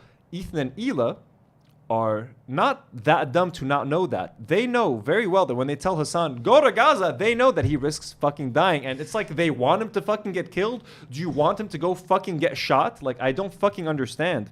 I think that's the point. They're telling him to kill himself, basically. Literally. Yeah, they are. HASAN responded, and then HASAN got quote tweeted by fucking Mu'taz, who fucking stood up for HASAN, which is fucking awesome. Really? That's fucking cool. funny. Mu'taz has been on his show. So HASAN says, God damn, these people are fucking unbearable. It's so strange that this audience thinks it's a fucking meme to go to Gaza. Are they not remotely curious as to why Western reporters can't get in? Are they aware of how many journalists Israel has killed? Is this all they do now? And then Mu'taz had the following to say. He says, I remember my conversation with Hassan the Hun when he hosted me in his house for an interview. I saw how much he was moved and wanted to learn more from people who lived the genocide in Gaza. It's of course impossible for Hassan and others to enter Gaza because of restrictions from the Israeli occupation. The only way for the world to see and hear the truth is through the eyes of Palestinians who document the constant Israeli crimes or lived under the occupation. We're all being censored or deplatformed some way. Thank you, Hassan, for refusing to be silenced by ignorant people. I love that Mu'taz is calling Ethan and Hila ignorant people. I hope one day we can welcome you to Gaza and in a free Palestine. Hassan, it's going to be hard for you to go to Gaza, but my man, if you want to come to Lebanon, I'm happy to fucking take you around. To the south. We'll have fun. We'll take you guys. We'll get some good Lebanese food. We'll get some good shawarma. We'll get some good falafel. I know you like your chicken. I'll get you some fucking amazing chicken. Come to Lebanon. We can take you there. But for Ethan and Hila to literally be like, why don't you go to Gaza? Why doesn't he go to Gaza? I don't know. Oh, I don't know, because maybe the IDF are fucking psycho fucking murderers. Hila, you should know. You were one of them. You fucking terrorist fucks. Like, what the fuck? What the fuck are we talking about here? What is the point of this? They're so fucking insane. They're so unhinged. So that was just a little mini drama. But the major drama was Ethan Klein going after Matt Lieb, friend of the show from the Bat Hasbara podcast, folks. Just a quick reminder, I was on the Bathhouse Bar podcast for a very special episode, probably the greatest episode of their lives. Let's go to the desktop. Let's check out their quick YouTube channel here. As you guys remember, here's the Bathhouse Bar channel, 34.8K subs. I'm very happy for them. Let us just scroll through their videos and find mine. Where was my episode? The only one that matters. There we go. 23K. Let's see how that did compared to other videos. Okay, this guy got 32K. Maura Finkelstein got 18K. I got you, Maura. Who else we got here? Look, oh my God, look, Reggie Watts. Look, Reggie Watts got 15K. I got more views than Reggie Watts, folks. Okay, Reggie Watts is like a famous musician. Okay, like, isn't that fucking crazy? Bad Empanada got 44K. My man. He's comparing clout. HASAN got 97K. Look, my 23K doesn't seem all that bad right now. You know what I mean? Again, I got more views than Reggie Watts. That's what I'm going to take home. Okay, anyways, the podcast is hosted by Matt Lieb and Daniel Mate. They're both fucking awesome. Ethan has been angry that Matt and Daniel have been hosting people like Frogan, people like Bad Empanada, people such as myself on their podcast.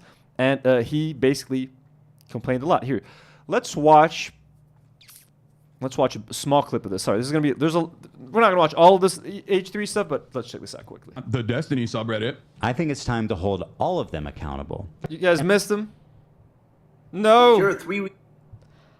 I'm getting ad block soon, folks. I promise. I promise. YouTube Premium is coming. But I think this is funnier, though. Wait, someone asked. Wait, before we play, someone asked, will you guys be doing the Uno Reverse Ethan Ela podcast to show Lebanon while they're in Israel? We said we were gonna do that. We're gonna be aiming for like not live streams, but like vlogs. If they're gonna be doing vlogs showing you Israel, we're gonna try to do vlogs showing you Lebanon. We're gonna be aiming our best. I don't know when they're going to Israel, but we're gonna try to time it, bro. It's they're gonna go to Ada while they're genociding the Gazans. Yay!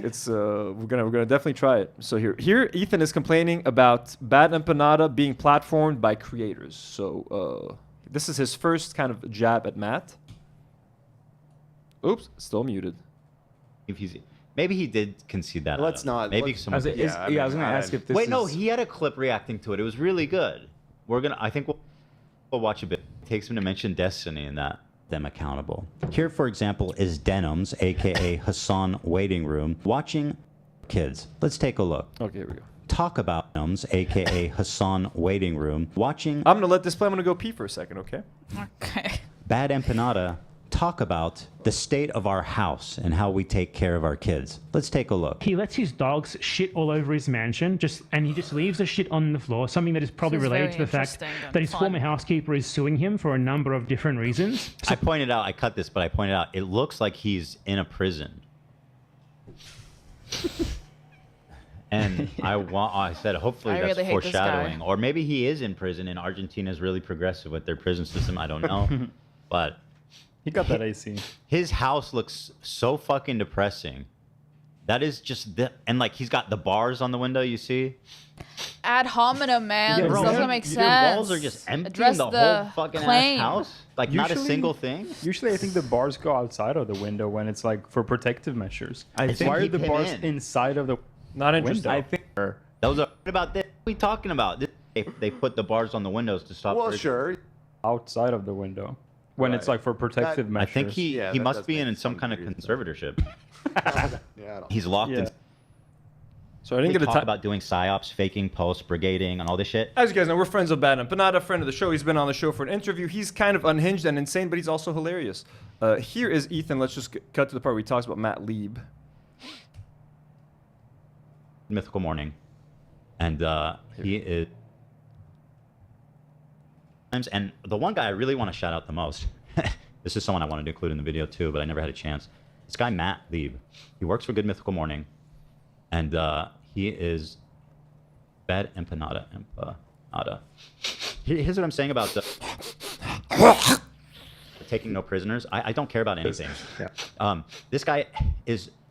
Shout out to our friend Ethan. Only talks about Matt and never goes for Daniel. This is I'm gonna read Daniel Mate's Justice for Daniel. By the way, guys, Daniel is just as important as Matt Lieb. We love Daniel. A very funny tweet that he wrote. Just right here. So there's a clip, but it's all over the place.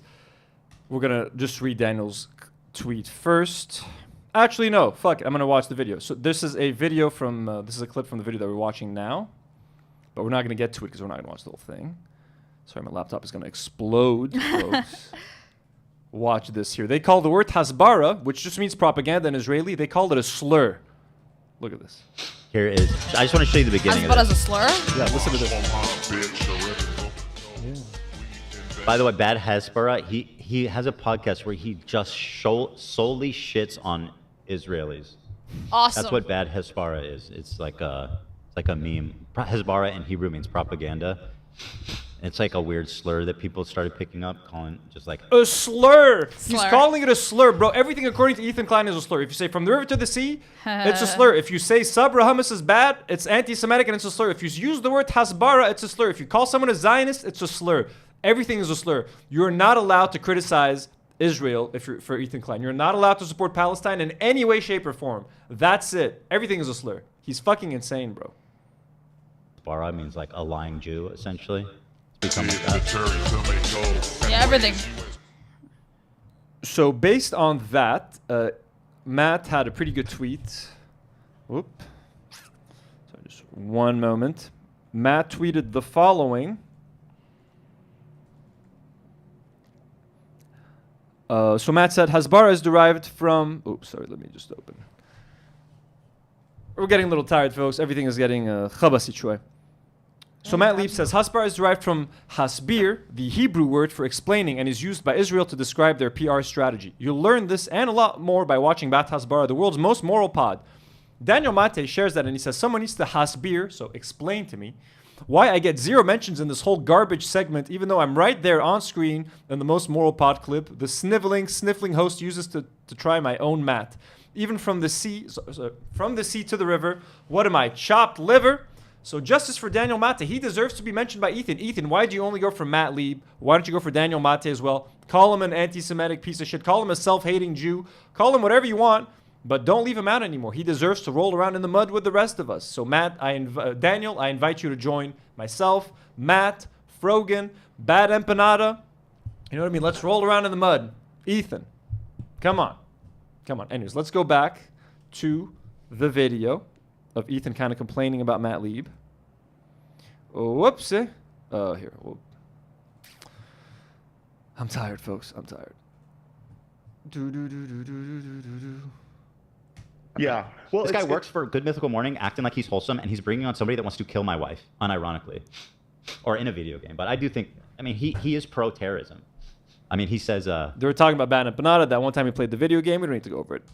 He literally said on Twitter that he looks forward to masturbating to the videos of dead children from Hamas camp. That was a fake. That was a fake tweet. On October 7th. That's actually a tweet he's made. And Matt Lieb was like, "This is the guy I want to have on." And of course, they talk about me. He's evil. I mean, he is just a disgusting fucking piece of shit.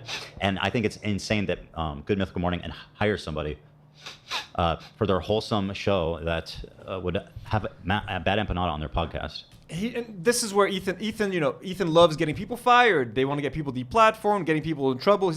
He keeps mentioning that Good Mythical Morning is wholesome. It's such a wholesome show. He keeps mentioning the word wholesome to get Rhett and Link to fire Matt Lieb. So this is horrible. If by any chance Rhett and Link ever watch this, let me just say that Matt is a fucking incredible person. As Arabs, we appreciate the fact that people like him exist because they give us a voice when people don't listen to Arabs about the violence that's happening in the Middle East and Palestine. Maybe they'll listen to someone else. Maybe they'll listen to a Jewish person. And this is what Matt Lieb is to a lot of people. He is that conduit, that gateway to rational Jews. You know what I mean? Just a good guy who doesn't like genocide. He could be a religious, he could be a non-religious Jew. Doesn't matter. He doesn't believe that Jews should have an ethno-state. I kind of like that. I think that's pretty cool. That's pretty fucking base from Matt Lieb, and we need more voices like that. And he's an incredibly nice dude, and the fact that he's inviting, the fact that he uses his platform and gives a platform to Arab creators like myself, like Frogan, like Palestinian stand-up comedians that he has on to talk about what's happening in the Middle East when we don't have these opportunities elsewhere. It's actually great. And I've been a big fan of Good Mythical Morning for a long time. I know Rhett and Link. I've not personally, but I've watched their show for a very long time. I would hate it if they got rid of someone like Matt, because Matt fits in their vibe fucking perfectly.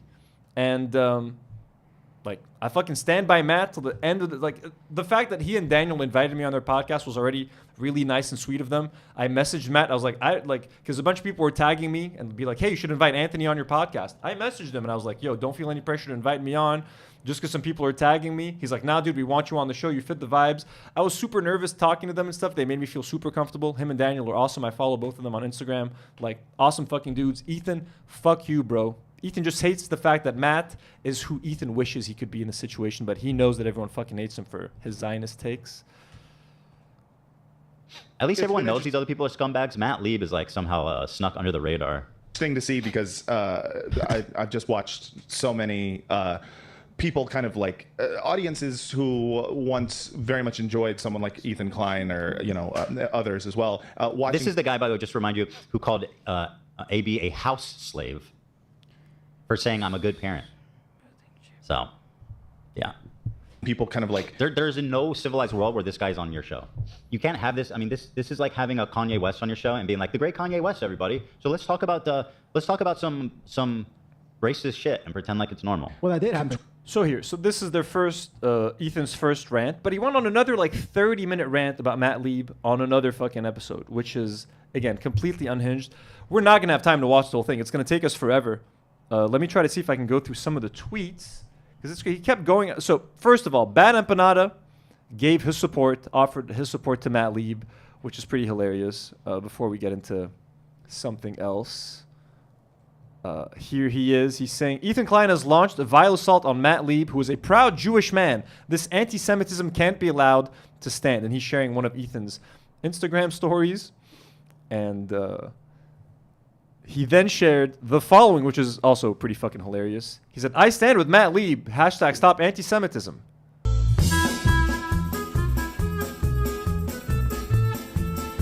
So Bad Empanada stands with Matt Lieb, and he tagged Matt Lieb and Good Mythical Morning, which I'm sure Matt very much appreciated. I'm kidding, but this is truly crazy. Bad Empanada has also been arrested, so here he is. He has confirmed Ethan Klein's claims about being in prison. Well, that's it, folks. They got me. I'm behind bars. I don't know what else to say. Ethan was right. They found everything, all the evidence on my Discord, and now I'm facing the consequences. Remember me?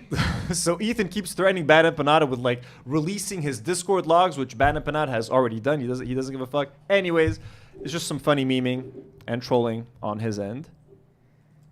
Karine, anything interesting happening in the comments section? No, mainly people dunking on Ethan and hold on. Here, 1 second. Okay, well, people like Matt. We love Matt. Matt's fucking yeah. hilarious here. We're gonna tune in. This is gonna be a little bit long, folks, but we're gonna tune into this long section of Ethan shitting on Matt. We're gonna watch it at 1.5 speed. I'm gonna try here. Let's get to it. He just can't get enough of it. We're all just a bunch of Nazis. Anywho, We're funded by American government. This guy came up. No. Apparently.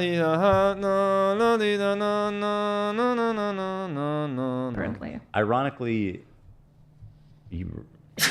Russia is the imperial power. At least it's even dumb. We're all just a bunch of Nazis. Anywho, We're funded by show, and he was just like, yeah, everybody knows Ethan Klein is like thinks the Jews are more entitled to the land, and he's like a Jewish supremacist. And I was like, bro, what the fuck? Never said that. Of course not. And then I found out that this guy works for Good Mythical Morning, the most family-friendly show on the internet. And I'm like, listen, I like Rhett and Link. They should know that they're working with this brand risk guy who he's literally going to spend the next 30 minutes trying to get Matt Lieb fired from Good Mythical Morning, and he's going to encourage his fans to go on Good Mythical Morning and leave comments. Literal fucking harassment, just because Matt Lieb is calling Ethan and Hila out on their Zionism. Who had Bad Empanada. Yeah. And laughed with Bad Empanada about how... They laughed, Karine. He laughed with Bad Empanada. He laughed with Bad Empanada. They need to lose their jobs. You need to fire these people because they laughed. They laughed at me. They laughed at me. They're not supposed to laugh at me. You're not allowed. Hey, whoa. See what this is all it's about. People making fun of Ethan. He's feeling kind of upset. He doesn't feel good to be the butt of a joke. The Holocaust was nothing special. Here is some of my takes on him, and I'll show you some of the clips. Do Rhett and Link know that Matt Lieb conducted an interview with Bad Empanada? I mean, that alone should be career-ending. At least in terms of like working with Rhett and Link. Like you don't get to talk to somebody like Bad Empanada and then continue on to have like a mainstream job. I'm sorry. It's like, I'm sorry. You're not allowed to have a job. Like that's it. You can't have a job. Sorry, Matt Lieb. You criticize me, I'm gonna ruin your life. And Daniel Mate. It's that fucking insane. And everybody knows it. That's the thing. Everybody knew it. Before October 7th, everybody knew it. HASAN used to rant about how he's never going to have Bad Empanada on his show because he's fucking insane. Because he has a ton of Reddit accounts and he harasses and doxes people and he's out of his mind. Then all of a sudden, everybody's bringing Bad Empanada on the show. Sniffing is really annoying. Isn't that fucking interesting? So there's that one. Here it is from... Again, we don't... I think this was just from... I never want to make fun of someone's disability if it is Ethan's Tourette's that's causing the sniffing, but he makes fun of how people talk all the time. If you have a disability, bro, don't make fun of other people's fucking disabilities. You fucking sniff all the time and cough, and you make this listening experience a fucking nightmare. We're going to call you out on it. Again, he made fun of Mika's rhetoric. I'm never going to fucking let that go. 2 days ago. Here's Matty Boy sitting tableside with these two friends. These guys are so family dang friendly, man. Just look at them. Look how wholesome, and they're just handsome and they're tall, and they've never had a controversial thought. Yeah. By the way, Rhett and Link, Ethan has spoken shit about Rhett and Link and your show multiple times on his podcast. So don't take anything that he's saying seriously. Take it all with a grain of salt. He fucking hates you guys, and he's quite jealous of your success, which he's made clear many times on his podcast. You know what I mean? And here's Matt Lieb stinking up the place, being like, oh, they're not actually, Rhett and Link, the Holocaust was nothing special. Let's hear from Bad Empanada, the violent, psychotic fucking anti-Semite who fantasizes about killing Ethan and Hila in a video game on camera that he was suspended for 7 days for. Matt Lieb interviewed him after that happened, by the way. Let's continue on, shall we? He's so hysterical, bro. He's so hysterical. He's literally like a fucking Karen. Yeah, people call him Matt Lieb Karen is also Klein. a contributor. The H3 Snark. This is going to go for This another is like 30 a grown-ass minutes. man who's like a respected member of this community, works for Good Mythical Morning, and he's browsing H3 Snark. Can we please? Well, not just browsing, but participating. Oh yeah, participating. In the old one and the new one. Bro, participating, literally, someone was like, hey, I canceled my H3 membership and I'm signing up to Bat Hasbara. Matt Lieb wrote, thanks, I love you. And like Ethan is considering that participating in Snark. He just replied to a nice comment, bro. He's saying, I love you. This was a post of someone saying, like, I'm unsubbing from the H3 podcast and I'm subbing to Matt Lieb. What was that from when, the first time we spoke about Matt Lieb, that he responded to me. Anyway, that was from the old one, and then he's back in the new one from, this was a recent screenshot, so this just happened a day or two ago. He's commenting in here. So. I think he interviewed Frogan, and we talked about Oh, that Frogan. maybe. It was with Frogan. Maybe. And he was accusing me of obsessing over. I'm cutting this just for 1 second. I want to show you guys. So Matt has been getting harassed right now by Ethan, by H3 fans, but he's been sending the most measured responses. And it's actually kind of sweet because Matt Lieb is a sweetheart. So he's getting death threats. Here's a tweet by Matt. He says, Ethan Klein hogs are such slobs that even their death threats are like, I'm going to slurp your meat with a yummy garlic butter. So so Taha R sent him, you should honestly end yourself before I find you. There are good deaths and there is you boiled alive like the subhuman crab you are. So those are H3 fans sending Matt Lieb death threats. And here's Matt Lieb responding to a fan, to like a harassment online. And look at how measured Matt Lieb's response is. And Ethan is trying to share this like it's some kind of an own, okay? So he says, Matt Lieb responds to a fan expressing disappointment in his support of Bad Empanada. Here's what Matt Lieb said that Ethan finds so fucking outrageous. He says, so yeah, I don't know what supporting Snark means. I left a few comments on H3 Snark where people were talking about me, and I'd say things like, oh, thanks. The one Ethan circled is a post on an H3 prod about how Ethan is brigading me. Don't see how that's supporting Snark or supporting attempts to dox. That's just me replying to comments about me. In terms of Ban Empanada, he was a guest on my podcast in January, and his beef with Ethan is between him and Ethan. We talk about Ethan on the show because it's a show about Hasbara, and Ethan does Hasbara. BE most likely didn't call CPS on him. Pretty sure he's just trolling him. But even if he did, that's between them. They both seem to be harassing each other. You can criticize me for platforming a guy whose politics you find abhorrent. I'm used to that. I run a Jewish anti-Zionist podcast, so it comes with the territory. But somehow turning it into me supporting harassment or doxing or CPS calls and then trying to get me fired is actual harassment. So that's a great response from Matt Lieb. And I can't believe that Ethan and like H3 fans are trying to spin this as some kind of an own. Here is Ethan continuing his meltdown. Like Arab. The tier list, I think. It was after defending the tier list. Yeah. And Matt Lieb is one of these guys who's like, he's Jewish, and he loves that because he allows himself to be tokenized to the max. Yeah. Like it's such a privileged POV to be like, I'm an American Jew, and I. Bro, I want to. So are you, baby? I don't have, and I've never. I want to pause on when he does like one of his faces. It's so funny. Or had a need for anybody that's ever had to like been forcibly removed from their homes in the Middle East and had nowhere to go. So I'm going to sit here and judge Israelis forcibly removed from their homes in the Middle East and had nowhere to go. So I'm going to sit here and judge Israelis and be like, I'm the token good Jew. He's on the approved list of good Jews. He loves calling Jews that criticize Israel tokens. He called Raf from the Arabs podcast a token. If you're Jewish and you criticize Israel, he considers you a token Jew. He hates Jewish Voices for Peace. He thinks they're all tokens. Like, what the fuck, Ethan? What the fuck? Could you be more of a fucking Zionist, you fucking dumbass? Someone wants me to talk to. You really got to talk to this guy, Matt Lieb. And he says shit like, Ethan's a Jewish supremacist. He defends the Sabra shit. Like, he's basically on his knees. Yes, he's just, please, I want to be a good Jew. I'm a good Jew. Please, guys, please. I'll do it. I'll do whatever. Oh, Ethan went goblin mode, so he probably said something horrible. That, you know. We got a super chat. Super chat, who is it? Hold on. Karine, are you dying inside? Yeah, I am. Robbie 1985 sent 50 Swedish krona and said the sniffing. I don't know if this is true or not. The sniffing started after he asked a member of the staff for their prescription antidepressants and then snorted them in the toilet. Good dad. Is this a joke? I can't tell. Well, I know he asked AB for like Vyvanse, but I don't know if he was. He's been sniffing for a while though.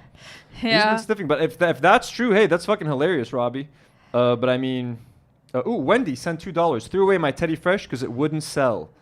I have some Teddy Fresh. I gave away some Teddy Fresh. I sold some Teddy Fresh. Oops. I'm trying to alter some of my other Teddy Fresh because there's some pieces that I really do like. They have just a tiny little teddy bear that I think I can fix. I have like 3 pieces that I refuse to get rid of. And I have some T-shirts that I really like. But I haven't worn them in a while, to be honest with you. I own so much Teddy Fresh, which sucks because like so much of my wardrobe I just can't wear anymore. And I don't have the heart to sell them. Like, hey, who wants to buy Zionist clothes? Like, I feel bad even selling them to someone. Just send them to someone who doesn't know. No, I have to give a disclaimer. Like, yo, by the way, this is like Zionist. I can't let someone walk around with that shit without them knowing. Ugh. There's these groups called like Jewish Voices for Peace. I criticize them as being like allowing themselves to be tokenized. And HASAN said, "Oh, you think that you can't? Fuck? You're not allowed. You're not allowed to support. You're Palestine? not allowed to be Jewish and support Palestine." To Ethan Klein, fuck? but then he says that he's pro-Palestinian. I'm pro-Palestine. Me and Elon, we love Palestinians. You know what I mean? But hey, they'll kill you if you let people out of Gaza. They're gonna kill us. They're gonna kill the Jews. They're gonna outnumber us. Literally, that's what they say. Appos, and I was like, Dish, what are you fucking talking about? That's not what he said at all. Jewish Voices for Peace, there's 20,000 members of this group. Not all, and you don't even have to be Jewish to join the group. Okay? Just some thoughts says, didn't know you were live. Well, just some thoughts were live. Thank you for the £2. You made it. We still got like a few minutes left. You can enjoy the show later. Thank you for joining. Thank you for supporting us. We love you. So let's say 10,000 Jews are members of Jewish Voices for Peace, and they tour all around the country, showing up at every like pro-Palestinian protest or whatever the fuck they're doing, and they parade them around like here's one of the good Jews.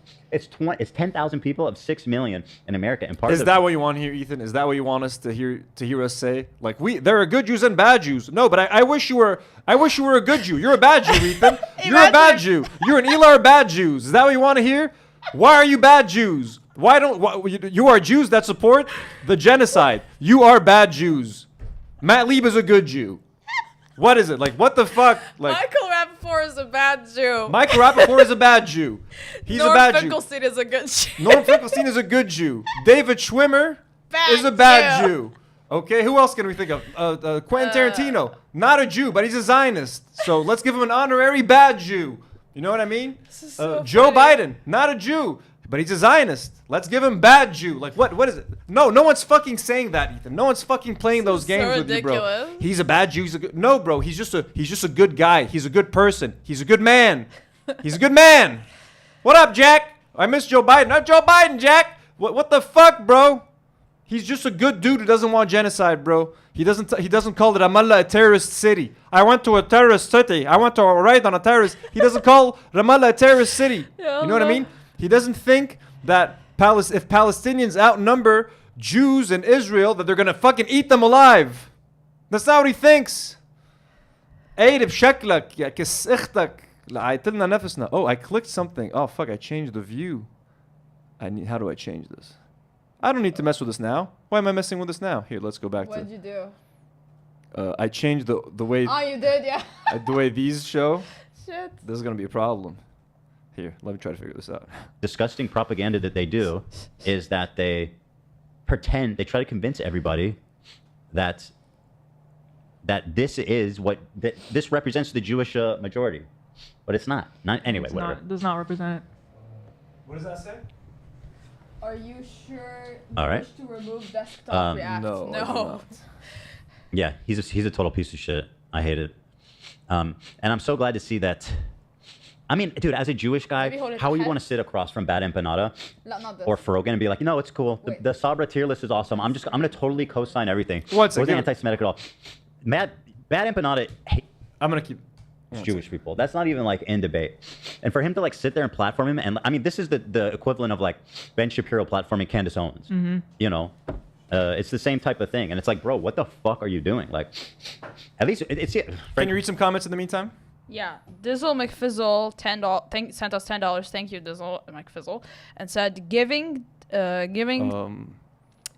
the late night falafel fund. Lol, you guys need to do a Lebanon cooking stream one day. You don't want to see that. It would be hazardous. Sorry, I'm getting. Anthony's figuring some technical difficulties out. Keep reading the comments. Yeah. I'm reading. People call me. M said people call me bad when I spread pro-genocide propaganda. So much for the tolerant left. Oops. Yeah, seriously. Fuck it. So what's happening? Okay. Cassie Jones sent us $2 Canadian. Thank you, Cassie. No message though. Fuck. Keep Wait. going. Yalla. Did he press something? No, he didn't. People are saying that he did take Adderall from a member of the staff, but that's not why he's sniffing. Okay, interesting. He's always done drugs and coke. It's not that crazy in LA. Yeah, we know. Yeah, let's see. This is so annoying. Sorry, guys. I kind of changed how the display, how it shows the sources. Yeah, hello, I'll figure it out. I'm not gonna figure it out. No. Hello, we can finish it and then احكي Elijah, no? Oh yeah, later. But like إذا بدك خليها على double react. Don't mess with it. I know, but they're all like not appearing. Sources. Rayev said, my grandfather, bad Jew for fleeing fascist Italy and migrating to the country I live in now. Exactly. God damn, this fucking sucks. Sorry, guys, just 1 second. I've lost sight of my sources. We're getting a stream deck. So. That's not gonna help. Yeah. I can't even switch to. Okay, wait. Okay, yo. Okay. Can you read something? Read something? Yeah, sorry. Read anything. Josh Patterson sent $5. Thank you, Josh. Okay. Did you figure it out? Okay. No, I didn't. بس يلا. Just keep reading. Okay. Anything. Read literally anything. Okay, I'm sorry. Again, let's not insult the good name of drugs for Ethan Klein. Yeah, you're right. Dizzle McFizzle. Ugh, this is so stressful. Okay, here, let's continue. It's more ironic in Ben's case because he apparently cares about Jewish issues and stuff. I don't think Matt Lieb cares about Jewish issues at all. Also, the interview with Ben and Panada wasn't like really old. It wasn't like from October 2023. No, it was from a month ago. No, it just They happened. were just like talking after, if I remember the timeline correctly, after Ben and Panada was banned for 7 days for like trying to portray killing you guys in the video game. Yep, it was after that. And Matt Lieb was like, okay, here we go, Bad Empanada. He's like, cool. Hey, you don't want to kill me, right? I'm one of the good Okay. Jews you don't want to kill, right? I'm not glad you guys are stressing me out because I kind of fucked up the. I can't really see. I can't switch between my screens very efficiently anymore. So let me just cut to the interesting things here. So here they are talking about Matt again. I think we already watched this. Let's see. On my radar, when he had HASAN on his show, and he was just like, yeah, everybody knows Ethan Klein is like, thinks the Jews are more entitled to the land, and he's like a Jewish supremacist. I was like, bro, Okay. what the fuck? Okay, I'm panicking here. What is happening? Let's just end the stream for technical Split difficulties. screen. Can you guys see? Can you check the chat? Just let me know what people are seeing. Halla, it's you.